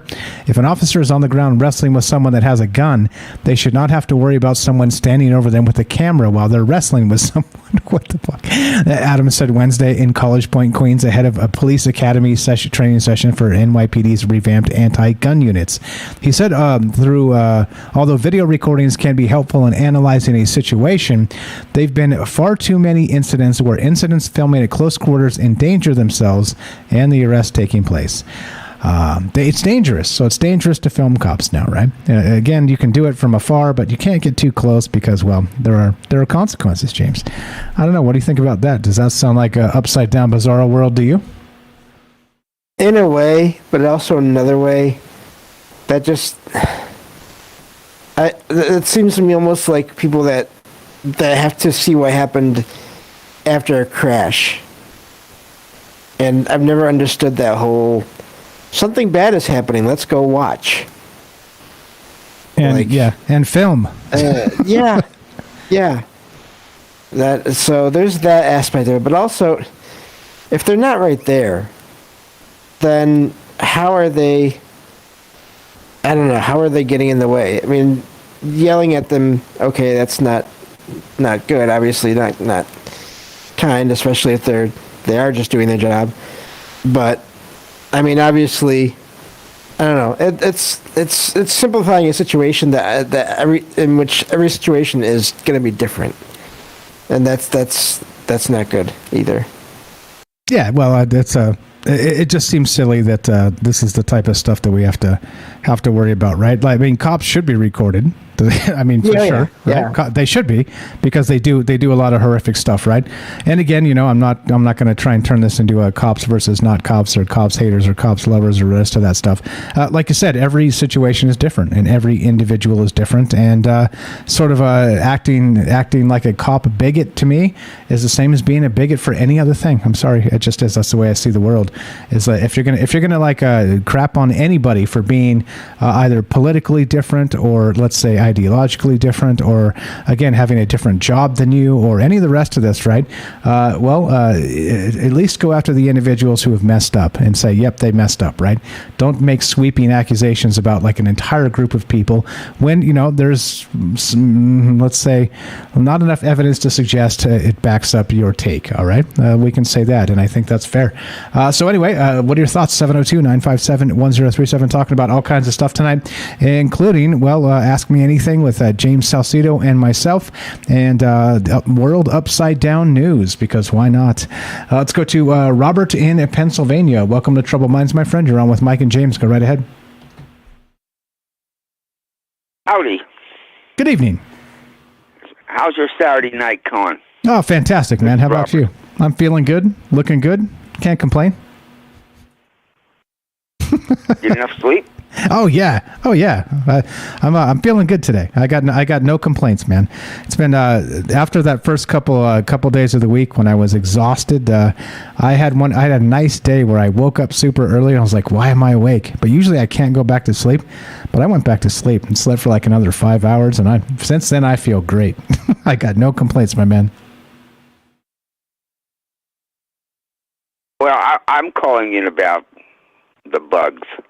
All right. I put a comment in the chat about, if they can convince, and they did years ago, convince Americans to eat raw fish. Right? They're sooner or later they're going to convince Americans to eat bugs. And raw bugs, even? Oh. I don't know. It's all part of that great reset, and that's why Gates is buying up all the farmland and stuff. They want to make us or convince us to live as cheaply as possible and to preserve the food for them, the good food for themselves. Do you really think that Bill Gates is going to sit down and eat a bowl of bugs? No, hell no.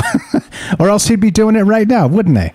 They would literally be doing it right now to show us, look, guys, there's nothing wrong with this. Everybody should be eating this. I wouldn't trust it anyway, by the way. If they said he was and it didn't look like bugs, I'd be like, that doesn't look like bugs to me. Right? It better look like bugs. You will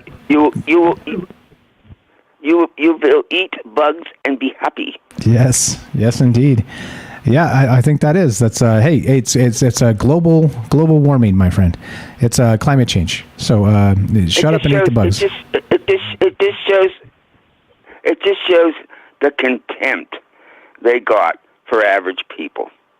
You know, I mean, they don't even blush. All right, they didn't even try to make this to hide their intent. All right. And I certainly am. What are you going to do? You're going to go to Taco Bell and get a cricket taco? I hope not. Insect tacos. Yeah, no. I mean, I'm not sure there's enough hot sauce in the world to reform that taco to a good standard. Yeah, maybe, man. Have you ever seen actually that same question I asked Night Stalker? Have you seen any in your neighborhood markets or anything where they're actually starting to sell this type of stuff, actual like insect-based anything?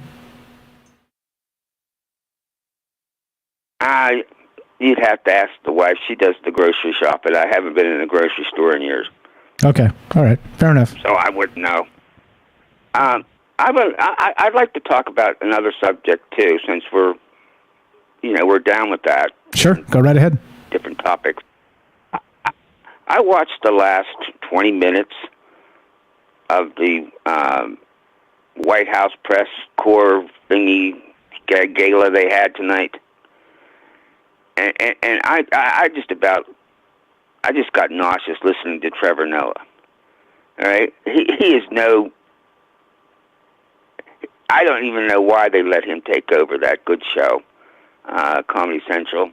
Right? I mean, he did his little digs at the press, specifically to Fox, right? But then he turns around and he basically brown noses them to death, saying that you are the holders of the truth, the protectors of the truth, all right? And we know that's not the case anymore. All those people, all those reporters that are in there are very affluent people, all right? And they sold their souls, to their employers and to their being able to rub elbows with the powerful. They've sold their souls and they've sold the truth down the river. And then they even have what was his name? I just can't believe Trevor Noah, could John, who was John? John Stewart, right? I'm getting a little old, so I'm getting a little bit forgetful. Yeah, John Stewart. Who had the Comedy Central before him? Yeah, the Daily Show. You know John Stewart. Yeah. All right, John Stewart would have been up there, and he would have just tore into the press for, because Trevor never said a word about, you lied about Russiagate for 3 years, and you lied about, the computer of President Biden's son. He didn't go into any of that stuff. All right, he just told them that they are the preservers of the truth. They are the guardians of the truth. And I know he has to know better. And it just disgusted me to hell and back. Yeah, I don't know if you caught the clip we played earlier with Bill Maher talking about Twitter and the Babylon Bee, and that he was saying the exact same thing. Like they have to know that they're so obtuse in this that well, I mean, what can you do when they know what they should be doing and they know that they're censoring everything and twisting everything and calling the truth not the truth? literally, this is 1984ville, but they should know better. There should be, again, like people that still say that there's no censorship on Twitter. It's like, what are you even talking about? Of course there is. Like, it has been so egregious for so long now, right? I mean, it's just dumb. This is all dumb, isn't it? And look at PayPal. They just stopped allowing their platform to be used to pay media. Is it media? Media? What's it? Medlighter? I forget the name of it. All right, because they were telling honest reporting about what was going on in Russia. All right, they were just telling facts. All right, so PayPal, some pressure came down, and PayPal said you no longer can. We're no longer going to forward money donations to you. That happened. This is getting really serious. All right, and now we have the President of the United States setting up a Truth Commission. What's that? Just like out of 1984. What was that called in 1984? Ministry of Truth. Yes, it was. Right, he's setting that up. He is setting up the Ministry of Truth. Are you aware of that? Yeah, got it right here. CBS News. Disinformation Governance Board is what they're calling it. Yes, indeed, sir. Yeah. I mean, what? You know, when are we, as a people, going to say enough of this? All right, enough of this.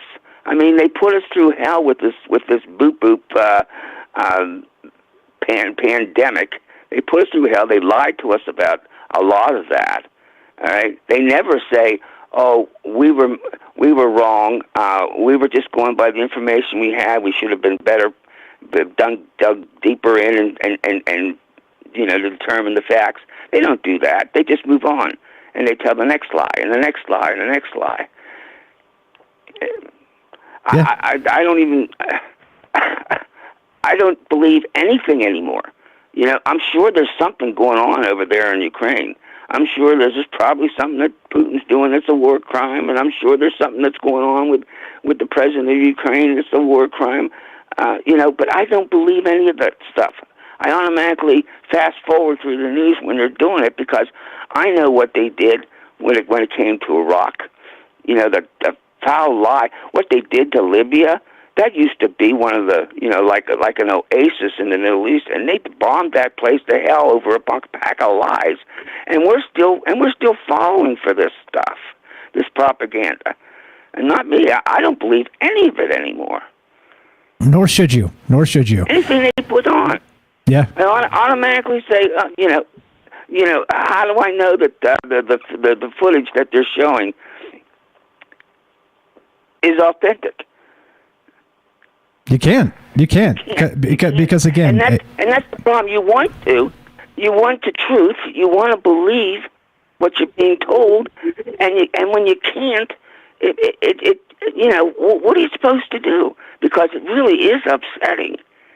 Because especially if you are concerned about affairs in the world, it's upsetting. And so you go and you go on to Rockfin, which is not censored. All right, and you watch you tune into your favorite people on Rockfin, like Jimmy Dore or whatever.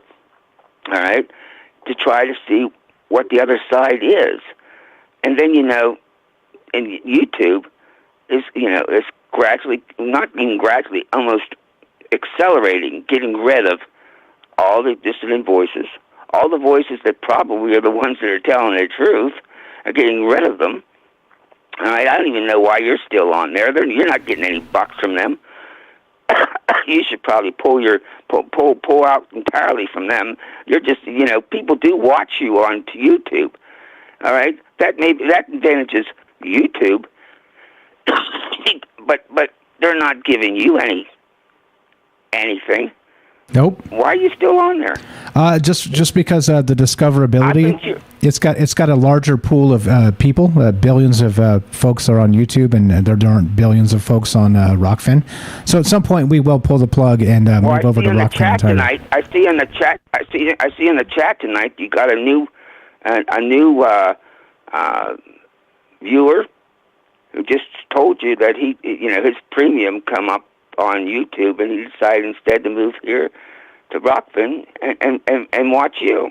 That's Derek. That's a nice stalker. That's me. Yeah. What's up, Robert? That's Derek.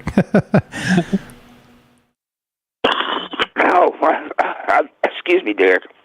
I'm sorry. I kind of tuned in late, all right, because I wanted to see just how Biden handled himself up there on that press stage there, and he didn't do too bad, except he pulled on his bow tie and made it crooked. But Trevor Noah, he really was disgusting. Yeah, just another propagandist. Jon Stewart would have pulverized them.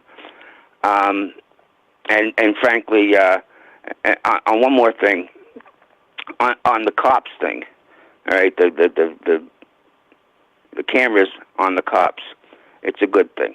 I mean, I can't, I'll never forget George Floyd. All right, if people didn't have cameras there, all right, that he was tortured for 9 minutes. All right, that knee on his neck, tortured for 9 minutes until he did. All right, I don't care what anybody says. That was cold-blooded murder, and even people on Fox News said it was cold-blooded murder until they tried to figure out a way to make it look a little bit less like cold-blooded murder. But it was cold-blooded murder, and that's a cop that shouldn't have been a cop. And there are cops people that go into the profession for no other reason than they want to kick ass, and they watch too many doggone cop shows on television. And they think that, and I think it does affect them. But when it comes to the good cops, I have a problem there, all right? Because if there's good cops looking away, from the antics of the bad cops, and they're not doing anything about it, they're not reporting it, whatever, then there aren't good cops. Good cop would not let anybody shame his profession. There you go. I do know some good cops. And then they've given them all this. Yeah, but would they turn in a bad cop? Yeah. Oh yeah. It's happened. It's happened in the past. Absolutely. Yeah, but you're right. Yeah. I'm not doubting that it's happened. And guess what happens when they turn them in? When they report them, they're the ones that the whole thing comes down on them, and they wind up, either fired or given or demoted or whatever. It's a very real risk for them to do that. And then then the federal government gives them all this surplus military equipment, big tanks and armored vehicles and military equipment. Cops should not have that stuff. They're not here to wage a war against civilians. And that's when they bring out that equipment, whether it's during a protest or whatever, it sends chills down my spine because that's China. Yeah, and we're again increasingly headed that direction, and that's the unfortunate part here. You're spot on, man. You're spot on. If you are a good cop, you're going to turn in the bad cops, and that's it has happened. And like you said, it does come down on their head. Also, what they do is they remove those cops from where they're working because they're in danger. Right? They actually have to give them sort of witness protection sort of thing and move them somewhere else because you have to have some real integrity and some real brass balls to come forward and say, this guy did this, all right? My partner did this. I want to report it, all right?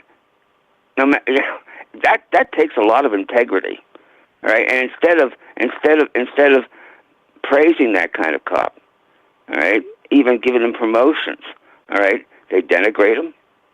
Their union goes after them, and you're right. The whole doggone blue line comes down on them like hell. So it takes a lot of courage to do something like that. Absolutely, and there are people out there that do it, but like you said, it's not easy. It's not an easy thing, right? You got to make the right decision all the time. Like Jennifer says, her Marine friend told her, somebody somewhere pays the cost if you don't, right? And it's true. That's the truth. Go ahead. There was this instance a couple of weeks ago where this guy from Africa, all right, who had immigrated his country, he gets pulled over on a traffic stop, and the next thing you know, He decides to walk away, so the cop wrestles him to the ground. Next thing you know, he put the barrel of the gun to his head and blew his brains out. There was no good reason for that. Yeah, and it happens. It's tragic, and it's yeah. And I'm with you. That's why there needs to be cameras on cops and other people filming cops. It needs to be allowed. That's why the whole thing here, the New York City mayor saying that they're creating a dangerous environment by filming cops. Oh, really? Okay. Right. If you don't have anything to hide, why get all upset because some civilians are got their cameras on you? You have nothing to hide. Yeah, just doing your job. Do your job the right way. Yep. Yeah. 100%, man. I'm with you. Let's film the cops, I'm going guys. to get off now. All right. You're the best, Robert. I appreciate you listening. I appreciate the call. Always a pleasure, my friend. Talk to you later. Have a great night. That's the Robert. He's got a book called Stories from a Fractured Mind, the Robert Collection. Check it out. Sent me a couple copies, full disclosure, and I read it, and it's good. Links in the description, and he doesn't like me plugging his book, but I do anyway, because it's good. Do check it out. If you're into sci-fi and the rest of that, please give it a look. James, hot take on any of that stuff, or take it all? It doesn't have to be hot. No, I agree with him on all that. It just, I had no idea though that the comedy shows had also been infiltrated, but also that doesn't surprise me a lot in a way either. So, but no, I don't have I don't know if I said this earlier. I don't have a problem with the cops being photographed. That's fine. I mean, as long as people are staying out of the way, if it looks like they have everything under control, then yeah, there shouldn't be any. They don't need, no one needs to have the mayor telling everyone to stay away from and stop doing that, So I agree, definitely. Yeah, there is such a thing as too close, by the way. So it is sort of clown world by saying that it's dangerous to film cops. No, it's dangerous to get too close to cops when they're scuffling with somebody they're trying to arrest, right? That's really what you're saying. Don't record them. Record them, please record them.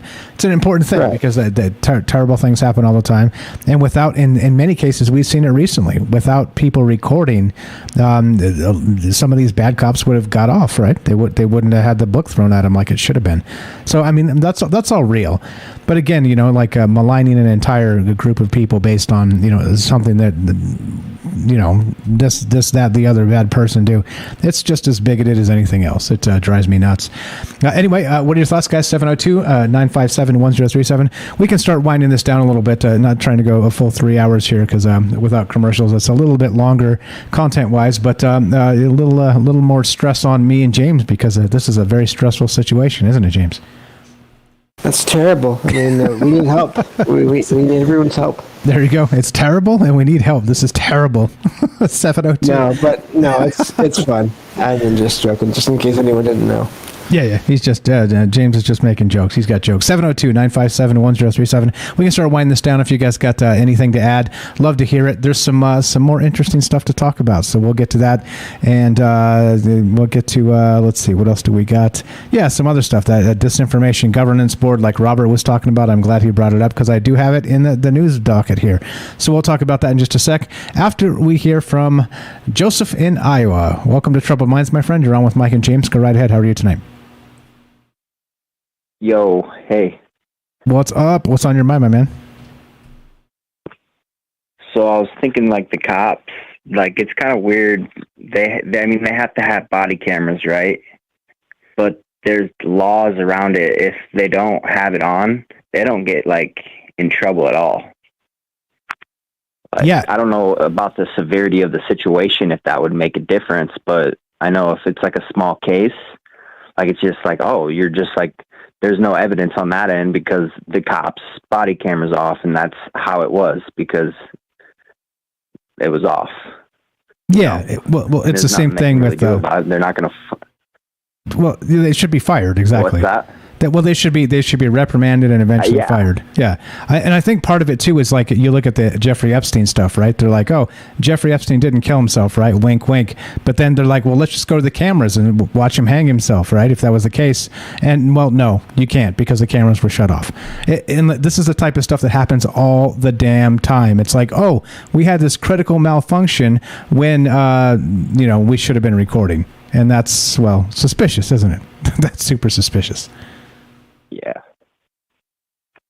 Yeah, it definitely is. And then I was thinking, like, I don't know, this is kind of like off the cuff, but I was like, it's kind of just an idea. I don't know if you like ideas. Like I had, like, you were talking about taser guns. Like, I think they're definitely gonna have like different kind of taser guns. Like, cause taser guns are pretty trash. Like they only shoot like one shot. And I was just thinking like of different like things they probably have up their sleeves to crowd control. I don't know. What were you gonna go on about though? And I'm kind of just like, all good, man. All good. That's what this is for. That's what this is for. I was going to talk about the Disinformation Governance Board. How about this one? This is from theexpress.co.uk. This is super hilarious. Prince Charles backs fascinating face masks for cows to cut methane emissions from burps. Yep. You scroll down and there's an actual photograph here of these masks they want to put on cattle. To cut methane emissions. You got to think about this. Okay, I want to add this in because I worked at a meat factory for a year and a half, and they have, I don't know if it's methane, but they're huge factories. I mean, bigger than Walmart's, like 3 times bigger than a Walmart, and they're pumping smoke out of every like cubic. There's a vent on every part of that building, right? And they have like these, what's it called? I don't know what the name exactly is. It's for all like the disposal, like all the nasty stuff. And that, isn't that methane, all that stuff? I'm not sure about all that. Methane might be something completely different, but yeah, methane is basically impact on it. Farts, cow farts is methane, right? That's methane. Is it? Yeah. Yeah. So that would be like the room I'm talking about. It's not a room. It's like a freaking entire. It's like, I don't even know. Like it would be hell working there. Like, because like I heard stories of people being knee deep in like pig parts that aren't like the parts you would eat. Yeah, that doesn't surprise me. And I wonder what that does to your dreams. Like, you'd have to be having some Nightmare on Elm Street type dreams working in that part of the building. Yeah. Oh, yeah. I can't imagine. But, yeah. Cutting down though on that stuff, you'd have to go directly to that source. I would think. Like they're pumping that stuff straight into the atmosphere. I don't know if there's a filter, but like it's coming out the top, smoke, like 24/7 there. That place runs 24/7 too. And it's like, it produces, or it takes down 4,000 pigs a day, which is kind of crazy. Yeah. Agreed. I wouldn't be able to work in one of those places either. I would totally have nightmares. There's a thing for scientists too. Scientists that always work on rats and mice, right? So they're constantly killing these rats and mice and breeding them and killing them, and they like break their back because they need like a fresh mouse or rat, right? So they literally just grab them, and they just have this like technique they teach them in like these laboratories to just like you break the rat's back, and then you do your work, right? And it's a thing, right? If you spend all that time like breaking rats' backs, you start to get nightmares of like, rats coming back at you in your nightmares. I mean, it's nuts, man. Yeah, I mean, I wouldn't be able to do it. Yeah. I had a pig dream where I was the pig. I think I told you that before. Yeah. And I escaped out of the factory, See, they're trying to tell us something. Real quick, let me read this to you. So, out of let's see, among the 4 winning designs was a harness for cattle to convert their methane emissions into CO2 and water vapor in real time, created by design group ZELP, Zero Emissions Livestock Project. Startup ZELP, funded by Francisco Norris, uses pioneering technology to convert methane burped out by dairy and beef herds into water and carbon dioxide in an attempt to stem emissions. I thought carbon dioxide was also the devil as far as climate change. Anyway, whatever. Yeah, so it sounds like that'd be cool if we had masks like that too. No. Yeah, right? Hey, that's what's next. People. There's a lot of people too. Hell yeah, there's a lot of people. Hell yeah, there's a lot of people. Yeah, I don't know, man. I thought I'm not trying to get anybody to wear more masks than we've had the last couple of years. So no, thanks, but no thanks. Thanks, but no thanks. What else you got for us, my man? Yeah. I like look at the behavior of people on masks. I think it's weird. Like I remember there was one guy just looking at me in the beginning of this, and like it was optional to wear a mask, and he just like gave me a look down. And he had no mask on, and he was like 90 years old in the Walmart, and everyone had mask on, and this one guy didn't. And like, then at the end of it, I remember I seen another old guy, and no one had mask on. And then there was an old guy with a mask on. It's kind of weird. It's a fascinating social experiment, is what it is. And for sure.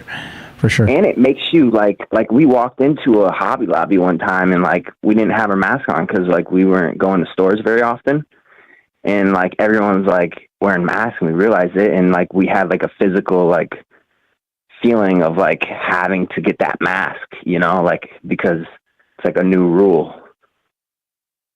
You know, that's something, at least. I don't know. Yeah, it is. I think this will probably go down as one of those weirdo spots in history where people won't believe that the lockdowns happened and all the mask wearing and all. It's pretty wild, man. Social. Let's say social engineering, maybe. I don't know. It'd be interesting to look back and see what the data looks like 10 years from now, and how it affected children and all the rest of this, right? Like probably going to get a ton of social disorders, and it's going to be bad. It's going to be bad. Like the if not, people were already bad, and they were talking about like kids like not being able to. I don't know if this is true, but like not being able to see emotions in other children and stuff, and then like treating them less human-like in school. So like bullying went up and stuff. Yeah. Or like stuff like that. I don't know. Yeah. Like I said, they're still trying to parse all that data out. So we'll see what it looks like. Hopefully it's not too bad. You're the best, Joseph. We got to roll, man. Always a pleasure. Joseph here has a YouTube channel called Hydro Hose. Check it out. Links in the description. He has original music and some other stuff. I appreciate the phone call. I appreciate you listening, my friend. Always a pleasure. All right, thank you. Have a great night. There you go. Easy as that. We'll put you on the show, 702-957-1037. Take on that, James? Yeah, I can't imagine working in... I feel like anytime you're helping with processing, I don't even think you necessarily have to be the one killing the animal. If you're just working with them after they passed, and there's tons of them, I think that could definitely... I could see that being... giving people nightmares. So, but yeah, and I feel like this whole last few years has definitely been social engineering, experimenting, a lot of those things. And really, I mean, I feel like the media is almost that way in general, and has been for a little while, even before any of that, and still is. Yeah, it's an ugly couple years, that's for sure, in a lot of ways. And I think you're right in the term of the media. That's what they're always trying to do. They're always trying to get us to not think in terms of what's best for us, right? They want what's best for, well, the powers that be. And there you go. Let's go to Derek in Massachusetts. What's up, bro? You said you got a thing for us. What's going on? What's going on, you guys? Yeah, I got a quick little synchronicity, little string of connecting zeitgeist things if you want. If you're trying to roll out of here, it's not a big deal either. I can No, go ahead. save it for another day. Go ahead. All right. So first, have you guys heard of goblin mode? Have you heard of the term goblin mode before the Elon Musk thing? Or now, even right now? No, I don't know what that is. What is goblin mode? Yeah. So Futurism ran an article when Elon first offered to buy Twitter, like a week and a half ago now, or like the 20th or whatever it was, and said, Elon's going goblin mode or something like that. And I was like, oh, what is this supposed to be? What is this going to be? And I had no idea what it meant. And there's always constant like different modes, and like Drake has like sicko mode, and people are always in like different types of modes. It's like a social media thing, whatever. But I look it up. I'm just like kind of perusing like Google News for different goblin related stuff and trying to figure out why they're talking about goblin mode. And apparently it's where you just don't care about anything anymore. Basically, you just like, I'll read the kind of the little description here. All right, we regret to inform you, this is from Futurism. We regret to inform you that Elon Musk unfortunately knows about goblin mode. And it says, for people living in blessed ignorance, goblin mode is a comedic term about giving up on hygiene and normal social interaction. It hit in the mainstream last month when Kanye's girlfriend, Julia Fox, was saying that he hates it when she goes goblin mode. So like, this is completely synchronous TikTok. This isn't going to really make a lot of sense, honestly. But Kanye started it, or Kanye made it hit mainstream. It's been going on for probably a year now. And then it really became popularized when Elon tweeted this like picture about goblin mode. Like when he was going crazy on Twitter, and he tweeted like some Better Call Saul meme saying like, going in goblin mode, whatever. So then just like everybody, CNBC, NBC, just The Guardian, everybody, what's goblin mode? What's goblin mode? People are going goblin mode. From a junkie, oh no, Elon Musk has gone goblin mode. Musk's goblin mode is here to stay, from Axios. So basically being how like, because of the pandemic, everybody just completely not caring about anything. It kind of ties in what Robert was saying about not being able to trust the media. People are just like giving up, and going goblin mode is like embracing that giving up thing and like actively not caring about anything, or just like acting like a little monster, or just like being gross, not showering, and being like proud of it, you know. So I'm like, that's kind of weird, and it really ties into like the trauma stuff, you know, and the depression and the kind of disassociation people are having, and like kind of amped up by the last 2 years. And then like from like 2 days before that, feeling lazy about everything, you could be in goblin mode. I mean, like, do you not feel very well? You're probably in goblin mode. What's goblin mode? Are you in goblin mode? That's on every site. I'm like, what's going on? This is freaking crazy.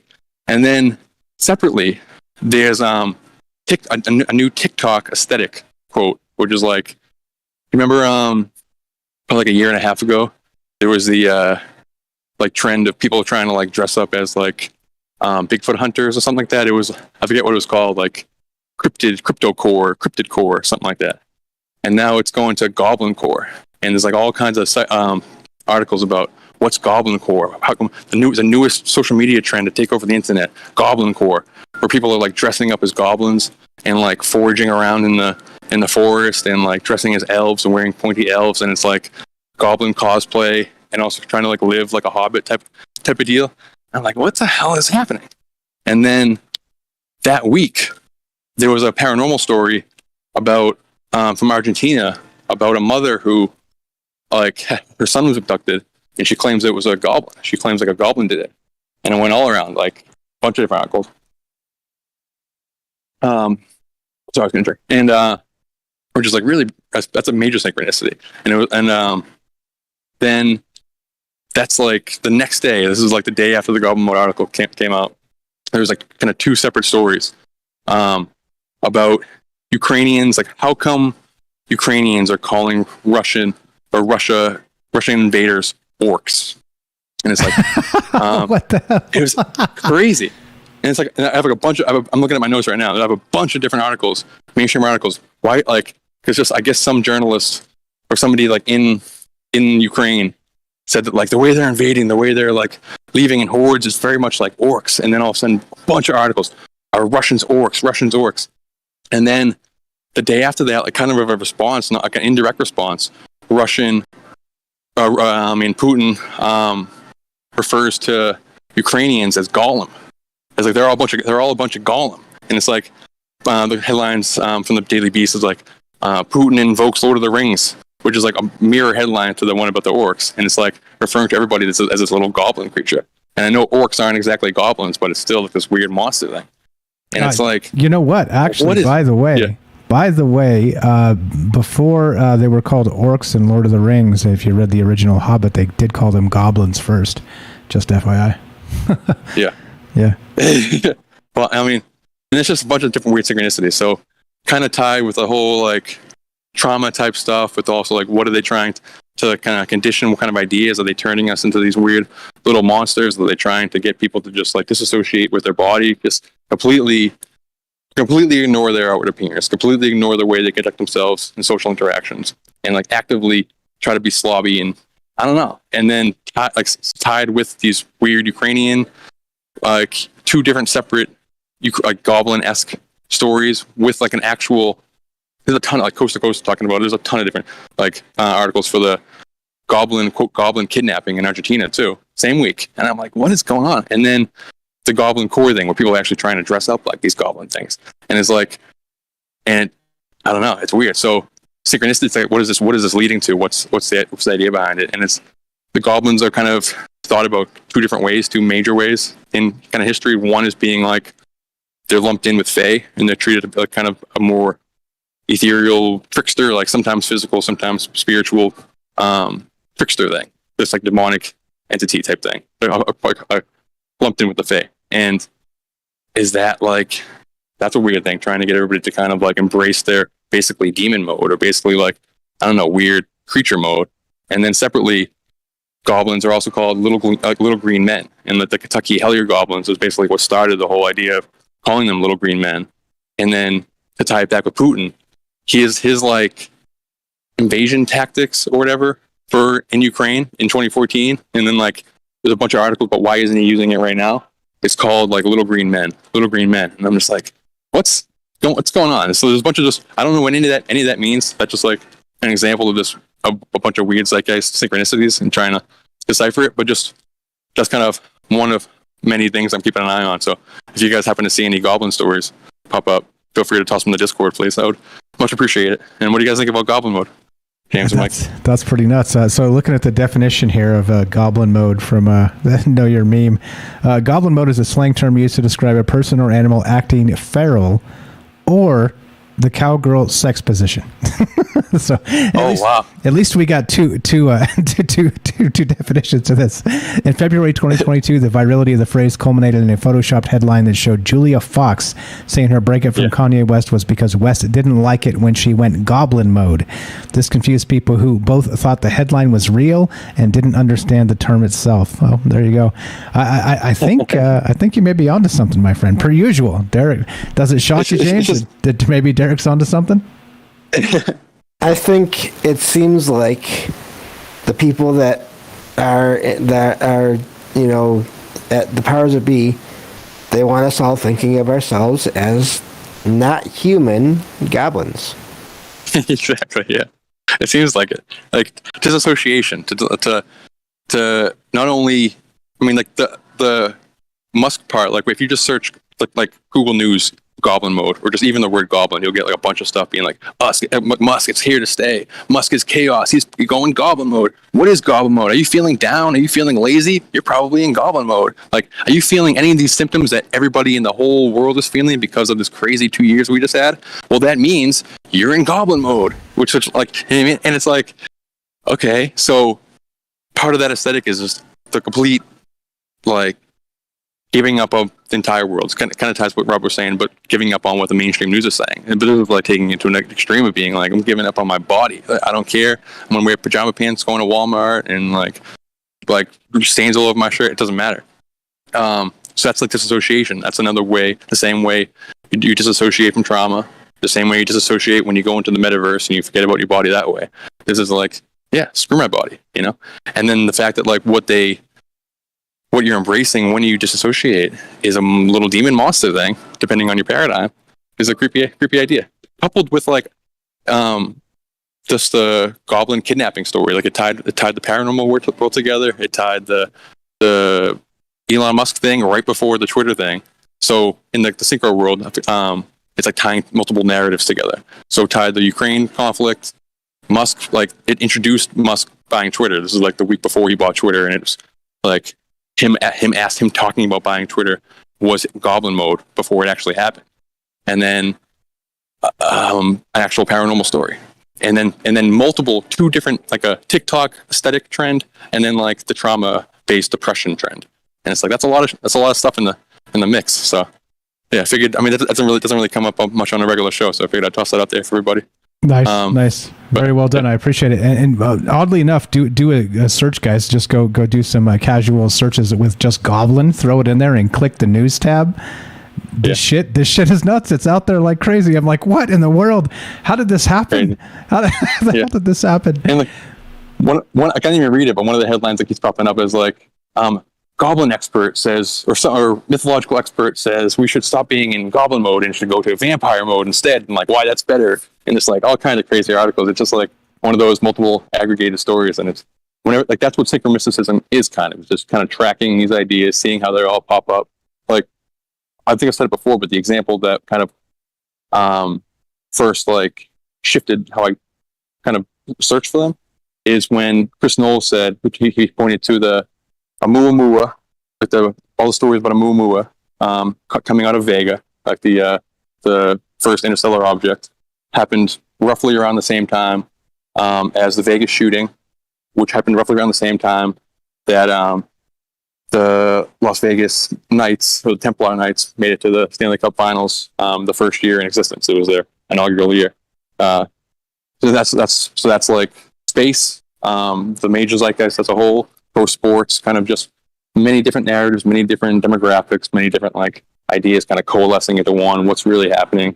Like, who is the idea forming naturally? Is it just bubbling? Is it being directed? All that kind of stuff. That's synchro mysticism, which you do great, Mike. And but I've rambled enough. I gotta get back to work. But thanks for the Saturday content, you guys. James, you're the man.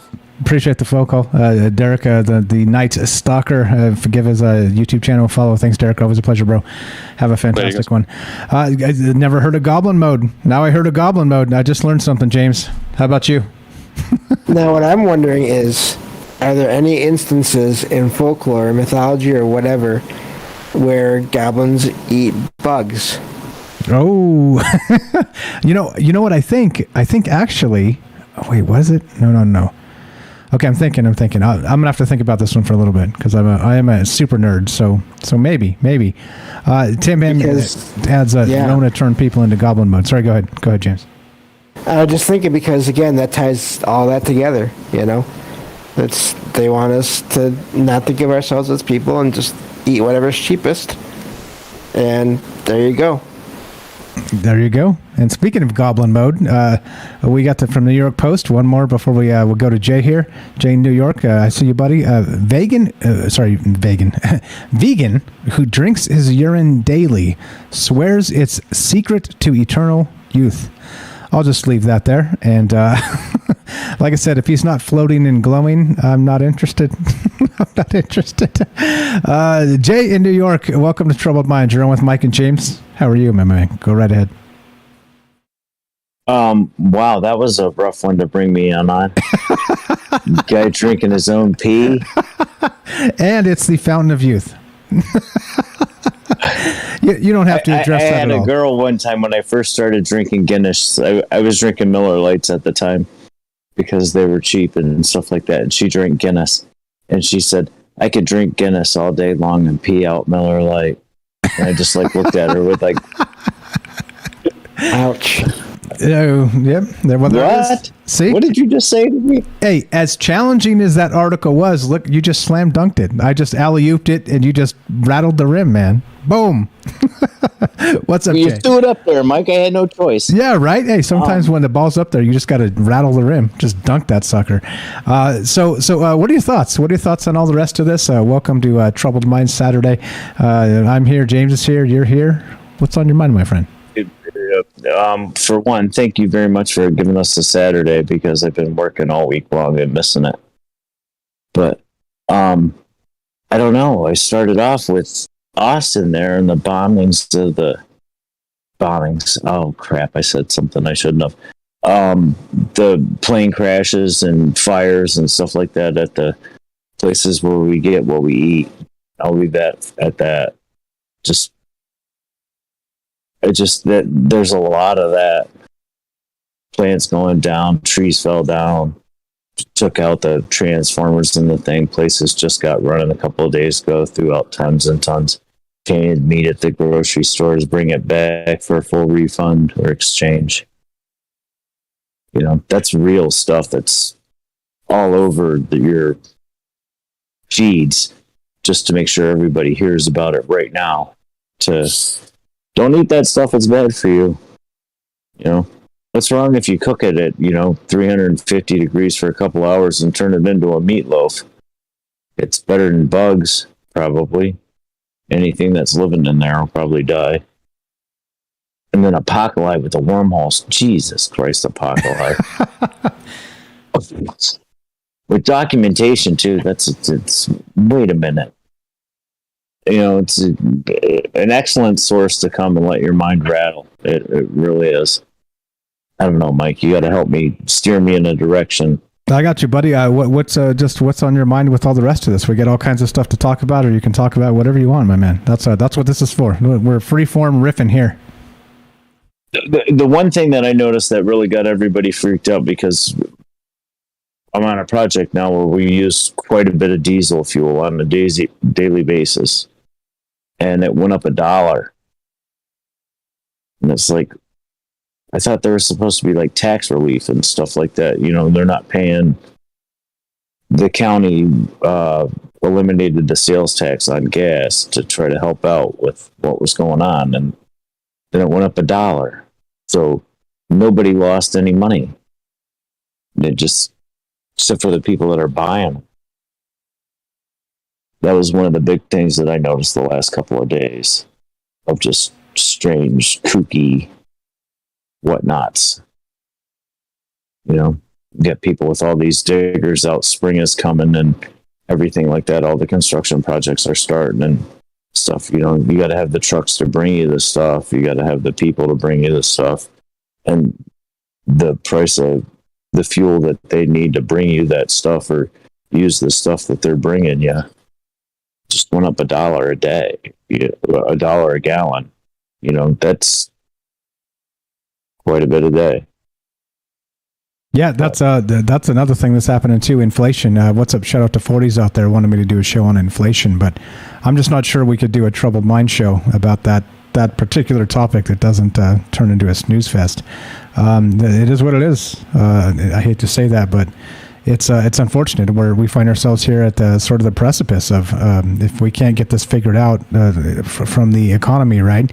They've abused the shit out of it for so long that you once it turns, it's hard to get back, right? You have to. There are actual economic policies that have consequences, right? And they've leaned on the fact that the economy at large has been so gigantic that they could do whatever the hell they wanted and there was no effect, right? Or very little effect.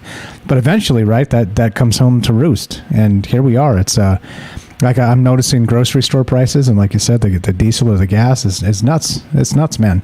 I'm with you. It's rough. It is a rough situation, and I hope it doesn't get any worse because Lord knows we don't need anything to get it much worse than that.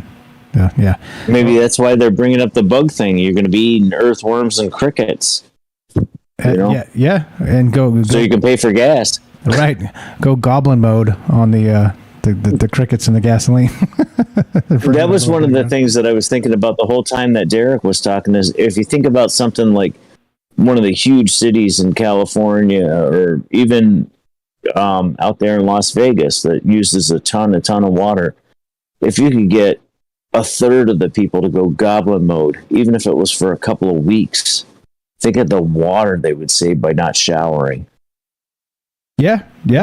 Just, maybe it's something as simple as that, just, hey, if we can get a whole bunch of people all over the planet to stop wasting water by showering and brushing their teeth and whatever.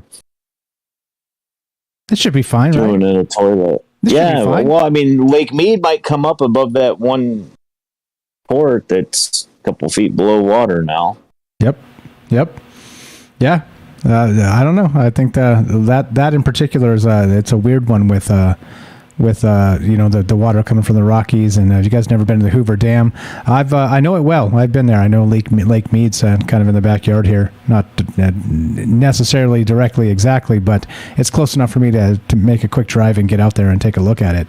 It's low. There's boat docks that have been nowhere close to the water for a very long time, and right, like boat launch platforms, right? That the ramps nowhere close to the water. Yeah, I have a friend out there that they have a little cottage thing out there, and it's a good long walk from the dock to the water now. Exactly. So this is all a real thing, right? It's not like I said. You catch me making fun of climate change quite often, but I mean, in these terms, this is a real thing. This is completely. Hopefully we can find a way, or else the let's say the real estate prices in Vegas are going to drop considerably. We could probably say that. So I don't know. What else you got, Jay? What else you got? Ever gone goblin mode? Probably. I guess now that I first learned about it, there's been a day or two where I was working my ass off and stuff like that, and probably could have went home and put clean clothes on and stuff, but I just powered through it for a day or two to get the job done, But I definitely threw away my clothes and went home and took a shower when I was done. I've seen myself, in places where I've worked quite a while, the same clothes on, but not more than a day or two. I couldn't imagine going weeks or months or eating bugs and I think we have to add that. Living in a van down by the river. Right, exactly. We have to add that to the definition, James. Goblin mode means going feral and eating bugs. We may as well add that. Let's add it insert it into the zeitgeist because James said so. Let's do it. Do it. Sure, as long as I don't have to do it, then that's fine. You can have it put in there all you want. We probably already are. There was a time I remember back in the 80s when we were in high school and stuff like that. They were saying McDonald's hamburgers contained 20% worm meat. There's only a percentage. I mean, that's one of the joke things about all of it is, you only have to have a certain amount of percentage in there to call what you're calling your food. So if you wanted to throw some crickets in there because they got in there by accident, or you wanted to increase your profits a little bit, throw a couple scoops of worms in with the cattle processing plant or the whatever. That's true. That's something that's been going on for more than a little while. You're allowed X amount of bugs in your rice and all that other stuff. Yeah, definitely. Anything for Jay there, James? Great stuff, Jay, as always, man. Yeah, no, I've heard that before about that. I mean, I don't really have a problem with bugs. Like I said, as long as they're not in their shape, I don't have a problem necessarily if I have to with them being in food or whatever. But that's yeah. But no, it's good to hear from you again, Jay, and see you around and yes, it's nice to catch a live show. Yeah, no, it's good to hear you again, but yeah, it's really weird how almost everything sort of lined up tonight. In a way, if you want to put it all together, the higher ups are, gonna want to make us all eat bugs so that they can fund their experiments on the Stargates. There you go. And then bring the goblins through the Stargates so we can go actual goblin mode. Yeah, and they can just get rid of the rest of us. One of the thoughts that I had through what was going on today was that the reason why they want us to get into eating bugs is because the bugs are going to come through the Stargate. And we'll just eat them. I mean, it's exactly what a giant spider overlord would want for its world. It's a bunch of all the meats ran on. I mean, we're not eating spiders. We're eating everything but spiders. We're all eating spider food. We're prepping the world for a giant spider overlord feast. They can eat us and eat our food. Make sure you grab the copyright for maybe juice, bug juice, Mike. So when it really fully takes over, you'll have the domain, so you can make your bug juice alternate for maybe juice. You know. Yeah, all right. I can do. This is definitely Just sell the domain and make a whole crap load of money. I don't know. There's already a drink out there I've seen in gas stations called Bug Juice. Oh yeah, bug juice is definitely out there. That's why it won't last. So once we're actually drinking bugs, I mean, it won't. That'll be a quick one. But if you do a maybe juice : bug juice, or like bug juice flavored maybe juice, then you can probably get away with it. Yeah. You know? But that's it. Maybe bug juice. Maybe bug juice. It might be maybe bug juice. Yeah, right. Might be beer. Might be bug juice. Yeah, totally. So I shut the phone lines down. About ready to kill this. We got a wild Tam Bam showed up. Tam Bam, what's up? Welcome to Troubled Minds. What's going on? Happy Saturday. Hi. Yeah, well, Sunday for me. Happy Sunday. Thank you. It's very early, so I am currently in goblin mode. Foraging for coffee. Oh boy. Looking like trash. It's okay. I'm a hot mess. At least I'm hot. There it is, right? There it is. There it is. What's going on? What's on your mind? Well, I've just been listening to the last 10 minutes, and there's just so much information. What is today's show about? I mean, was it just because I miss you guys, let's wing it and have a show? Yeah, it's the same thing as we did a couple months back. It's a World Upside Down, news, views, and Ask Me Anything, part 2 with James, and we're just kicking it, talking about just random shit because we don't really do a lot of that. So it's kind of good to just be able to get in here and talk about random shit. And we went goblin mode for a minute. Yeah, same. Yeah, so sometimes I guess we all learned a new term, and now we know. Now we know. Well, I could think of a few people who are definitely goblin or in goblin mode in my life. It makes total sense. Right? Okay. So now I've been thinking, hello? I'm here. Oh, thank goodness. Okay, so you were talking about goblin mode, right? Goblin mode is essentially what did you say it was? It was feral behavior. Going feral, yeah. So no showers, not brushing your teeth, just being a disgusting animal and digging in the dirt and the whole deal, right? Just going feral. Okay, besides digging in the dirt, don't you think that what happened, the big thing that happened in the last 2 years, has turned people into this goblin mode? To the point where now people have shifted the anxiety of having this rat race to achieve, and that anxiety, people have gotten used to that anxiety of that way of living. So whoever needs whatever creature, let's say reptilians, for example, feed off negative energy, right? The world has gotten used to a certain type of anxiety where it's livable and kind of they're working with that. They shifted the anxiety from the rat race to this thing that happened in the last 2 years, and now how we're going to get back to life. The anxiety, negativity has shifted. So there's a new form of negative energy to feed on. That makes some sense. That makes sense to me. And so the whole, which goes all the way back to the unpersoning and the rest of this. Sometimes full circle is goblin mode, which I'm glad I learned the new term tonight. Thank you, Derek, for that. Yeah. And now we got some crazy shit to talk about in the future. Well, we kind of got a label for it, right? Which is great. Yeah, for these strange people, this strange behavior. And let's be honest, South Africans, because what happened was during this whole thing, they actually banned alcohol and cigarettes. I have never seen South Africans become more illegal and underground like weirdos to get their hands on something in my life as I've seen this happen. It's the most bizarre thing. So they kind of did go feral. They kind of did go goblin mode. They were sourcing stuff from the black market. If you take cigarettes from a smoker who's an avid smoker, I mean, they will sell their spouses for a cigarette, you know, if you take it away full blown.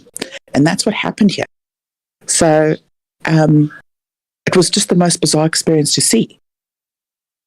So what I can tell you, which I'm actually looking forward to, is our gas prices next week are going down, which means our inflation is going down. So something's happening.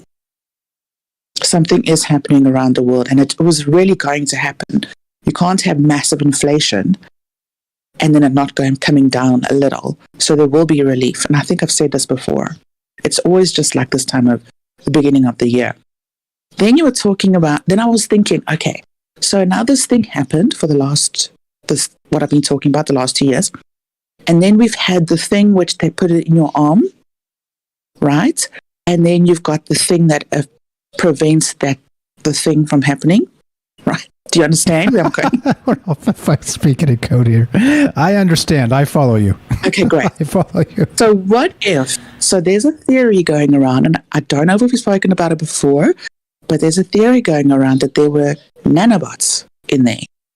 What if that was, like we're talking about Ukraine and Russians, what if there was a kind of a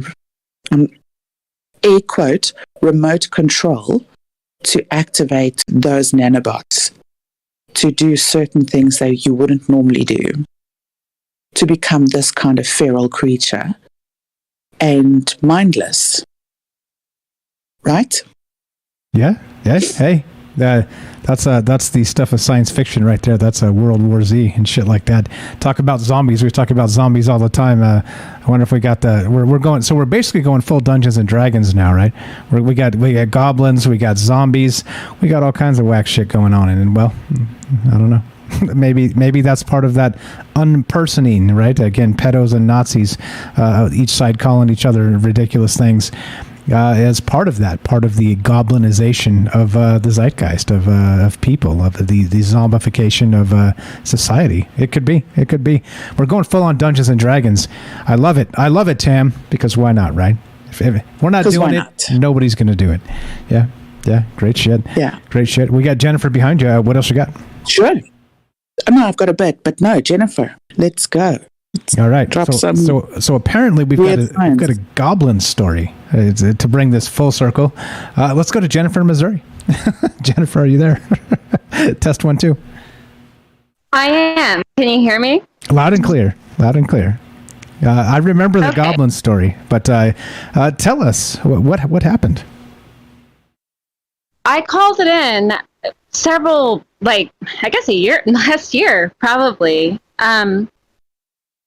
Yeah, so I have a goblin story. I mean, of all things, it sounds ridiculous, but I do. And it was one of the craziest things I've ever experienced as far as anything paranormal or anything of the kind. And I was going to not tell it because I was like, I've already told it, but I'll tell it because it's kind of a wild story. And it's one of those stories that you had to kind of be there or something because it's unbelievable. It's an unbelievable story. But I was like, well, I'll tell it. I mean, at first I didn't really grasp that I had never heard of goblin mode, but I'll tell it though. I'll tell this story. It was, I have to kind of go back because it was several years ago, several years ago. And, okay, so a friend of mine it was a metropolis, a city in the Midwest. And behind their house, there was the highway. And off the highway, there was a bridge that was a train track. It was a train track. And there was a Quick Trip that was there that we'd get food from and things like that. We were, not kids, but, old enough to go out and live on your own and everything, but still very young. So anyhow, it was I think it must have been maybe spring. You know, it was cool in the air, so it was either spring or it was early fall. And it was that long ago that actually it's hard for me to remember. But I remember it wasn't cold necessarily. But anyway, so we had this routine of going to the Quick Trip, and we'd get like snacks or we'd get drinks or whatever. And the railroad bridge, we'd go sit on it and watch the traffic. It sounds silly, but watch the cars go under and just kind of hang out up there on that bridge. And just kids, you know? And so that night we had gone to the Quick Trip, and there was this, I was getting a fountain drink, if I remember right. I was getting a fountain drink. And there was this man, not like an old man, but like a youngish man. And he was like kind of strange looking. I mean, I can go into it, but he was just kind of odd looking, like kind of streetish. I'll say streetish. And he like referenced to me something, said something to me. I thought he was weird, and kind of backed away, you know, off of it, and went on to getting my drink and getting whatever. Anyway, waiting to check out, and he grabbed up like the entire batch of Slim Jims, like literally the whole box of Slim Jims. Not a big deal, but I feel like I do feel somehow that it did tie into the story, so I'm including that. So he grabs up like all of the beef jerky, like the box of Slim Jims, and he goes and he pays for it. I'm behind him, and me and my friend were checking out. Anyway, we leave the store, and he's leaving, and he's going the same direction that we're going. Now, how this is laid out was behind the Quick Trip was that bridge with the train tracks, and over the other side of the train tracks was like a trailer park and like a bunch of neighborhoods. If you went over the other side, but it was kind of wooded on both sides. And when we saw that he was going the same direction up into the woods and up the hill and up to the train tracks on the bridge, we were hanging back, but not too far, like 20 feet, 30 feet. Anyway, so he's trailing in front of us, and we're following behind him, and he goes up the train track hill, like up the hill towards the train tracks. And we get up there behind him, and we should still be able to see him, but he was gone, like he had disappeared. And it was some concern, because it was like, where did he go? You know, we're going to go up there, and kind of young, and, you know, this weird man. And he was weird in the gas station, but he wasn't there, right? He just disappeared once he got to the top of the precipice, like the top of the hill, where the tracks were. Now, on the railroad tracks, there were lights, you know, over the train track. And we were young, and we were like, oh, well, he's just not here no more. So, whatever. And go about our business. So we went across over to the bridge, walked down the tracks, over to the bridge, on the corner of the bridge, and sat down, like Indian style, on the tracks, like off the side of the tracks. And it was an active railroad track, but there were no trains running at that moment. And we were sitting there, and we were just talking about the stuff kids talk about, just talking. And I was sitting in front of them, facing, like looking down the tracks towards where the hill comes up over the hill. Like where the hill comes up and crosses where we'd come up to the tracks. And there was a light that was hanging over the tracks. It was very late. And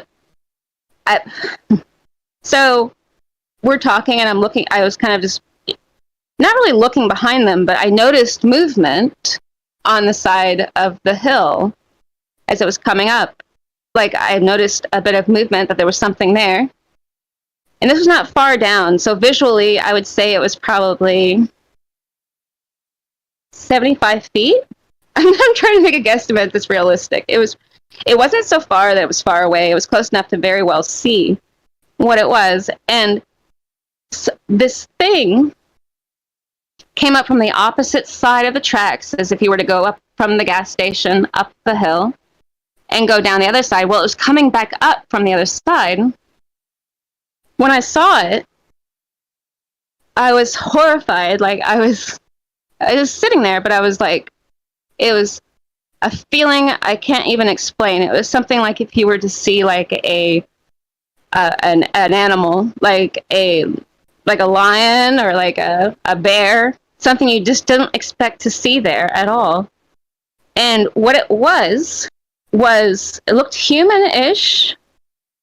Not really. I mean, I've told the story to a handful of people in the past. Now I'm telling it to a whole lot of people, and they were like, well, it's probably a person, or like maybe it was a drug addict or something. It's like, no, like I can't even describe to you what it looked like exactly, but I can. It was like, for one thing, it didn't have any clothes on. It didn't have any clothes on. I could like see very clearly under the light that it had like buttocks, we'll put it that way, and that its skin was like almost like like shark skin. It's the only thing I can really like, almost translucenty looking. Like it seemed under the light that it was gray or something, not gray, but like a fleshy gray tone, almost like a corpse or something. And it was short. From my distance, it looked to me to be about maybe pushing 4 foot. 4 foot. I'm 5 foot, and I would say that it was fairly short, very short. And what was scary about it was not only that it was like I described already, but it was the way that it comes up the side of the hill and it goes across the tracks very slow, like really slow. And there was nothing, no altercations, I should say. Like there was no mind altering or anything like that. This was like a purely hanging out kids thing. Anyway, and it walked with this like gait of like lifting its knees. It was humanoid looking, and it was almost completely bald. Like it didn't have hair. It was naked. It didn't have hair. Its arms were too long for its body, and the arms came down like past the knees, and it was kind of leaning forward like a hunchback almost. And it lifted its knees to like really high when it would walk. And it seemed like it had like its face was like almost like a pointy, like it had like a nose that came like classic goblin, like a classic goblin as depicted in like anything you've ever seen. And it just kind of moseyed across the tracks under that light. And my face, like I must have had like quite a face, because my friend turned around and looked back at me. And when I saw their face, I was horrified. Like when I saw that they were seeing what I was seeing, it went to a whole different level of like, I was terrified. Like I can't even explain. Like when I saw that they somehow were seeing what I was seeing, like my eyes, I literally had tears like that came down. Like I literally was like not crying. It was like just like I had like tears just kind of came up, like an emotional response. And then we just got up. Like both of us just got up and ran across the bridge, over the traffic, over the highway, and slid down the gravel on the other side. And my brother owned a house that my mother was living in, and I would stay in periodically. And basically we just went that direction, even though we could have gone back to their house, which was just much closer. And the whole way, of course, there were dogs and stuff like that were carrying on, but it felt as if the thing was following us or something. Like, I don't have to explain it. It was so terrifying that it was, like, unbelievable that we'd seen it. And it just seemed as if if we'd seen it, like, somehow, like, that we couldn't have seen it without something kind of bad happening. Got to my brother's house eventually. And like went in. It was very late. Everybody was asleep. I think they were like people were gone to work, that kind of thing. And sat down at the table. It didn't say anything like pretty much the whole way. Just were like running away. And when we got there, we were like, draw what you saw. Like, what did you see? What did you see? That kind of thing. Like, did you see that? Because we were in the safety of the house, and we both sat down across the dinner table and like drew what we'd seen. Like, don't you say what you saw. Like, just draw what you saw and let's see if we saw the same thing, because it's impossible. It was like absolutely impossible. And we drew it and we had seen the same thing. It was like this gray silvery figure that was like the legs and arms, the legs were kind of not short. It was proportionate in a way, but the arms were not right. They were very long and hung down like past the knees. And they were like hunchbacked over, completely nude. Like you could see buttocks, but no genitalia. And like their head was like big on their body. Like it was like an infant or something, the way that the head is proportionately too big. And like the face was distinctively very obvious. The face was extremely like gaunt, and like the nose was like very long. Like it had like a very long pronounced nose, and like the ears and its head, I could see like its scalp. Like I could see that it was not bald, but like it had like something like wisps of hair sort of. And it didn't look at us. Anyway, we both drew a very similar, like pretty much the same thing. And it was unbelievable. So that night, I was at my brother's house, of course. We were at my brother's house and went to bed. And the cat, I noticed in the bedroom, the cat was hiding in the closet. It wouldn't come out of the closet. And there was this cat we called Rasputin and called him Raz. And he was like, anyway, but he was, he wouldn't come out of the closet. It was really weird. And then the following day, and I was terrified that this thing was going to come back to the house or something. Like somehow, I don't know. I just didn't know what to make of it. And the next day, it was a little different. My brother had a fawn-colored 90-pound, like this beautiful, they call it a pit bull. It's like an American Staffordshire Bull Terrier, but it was like this 90-pound, nothing but muscle dog, like just this beautiful show dog that he like was really special to him. Anyway, really tough dog, and he wouldn't go. He was like whining and carrying on, but he wouldn't go outside.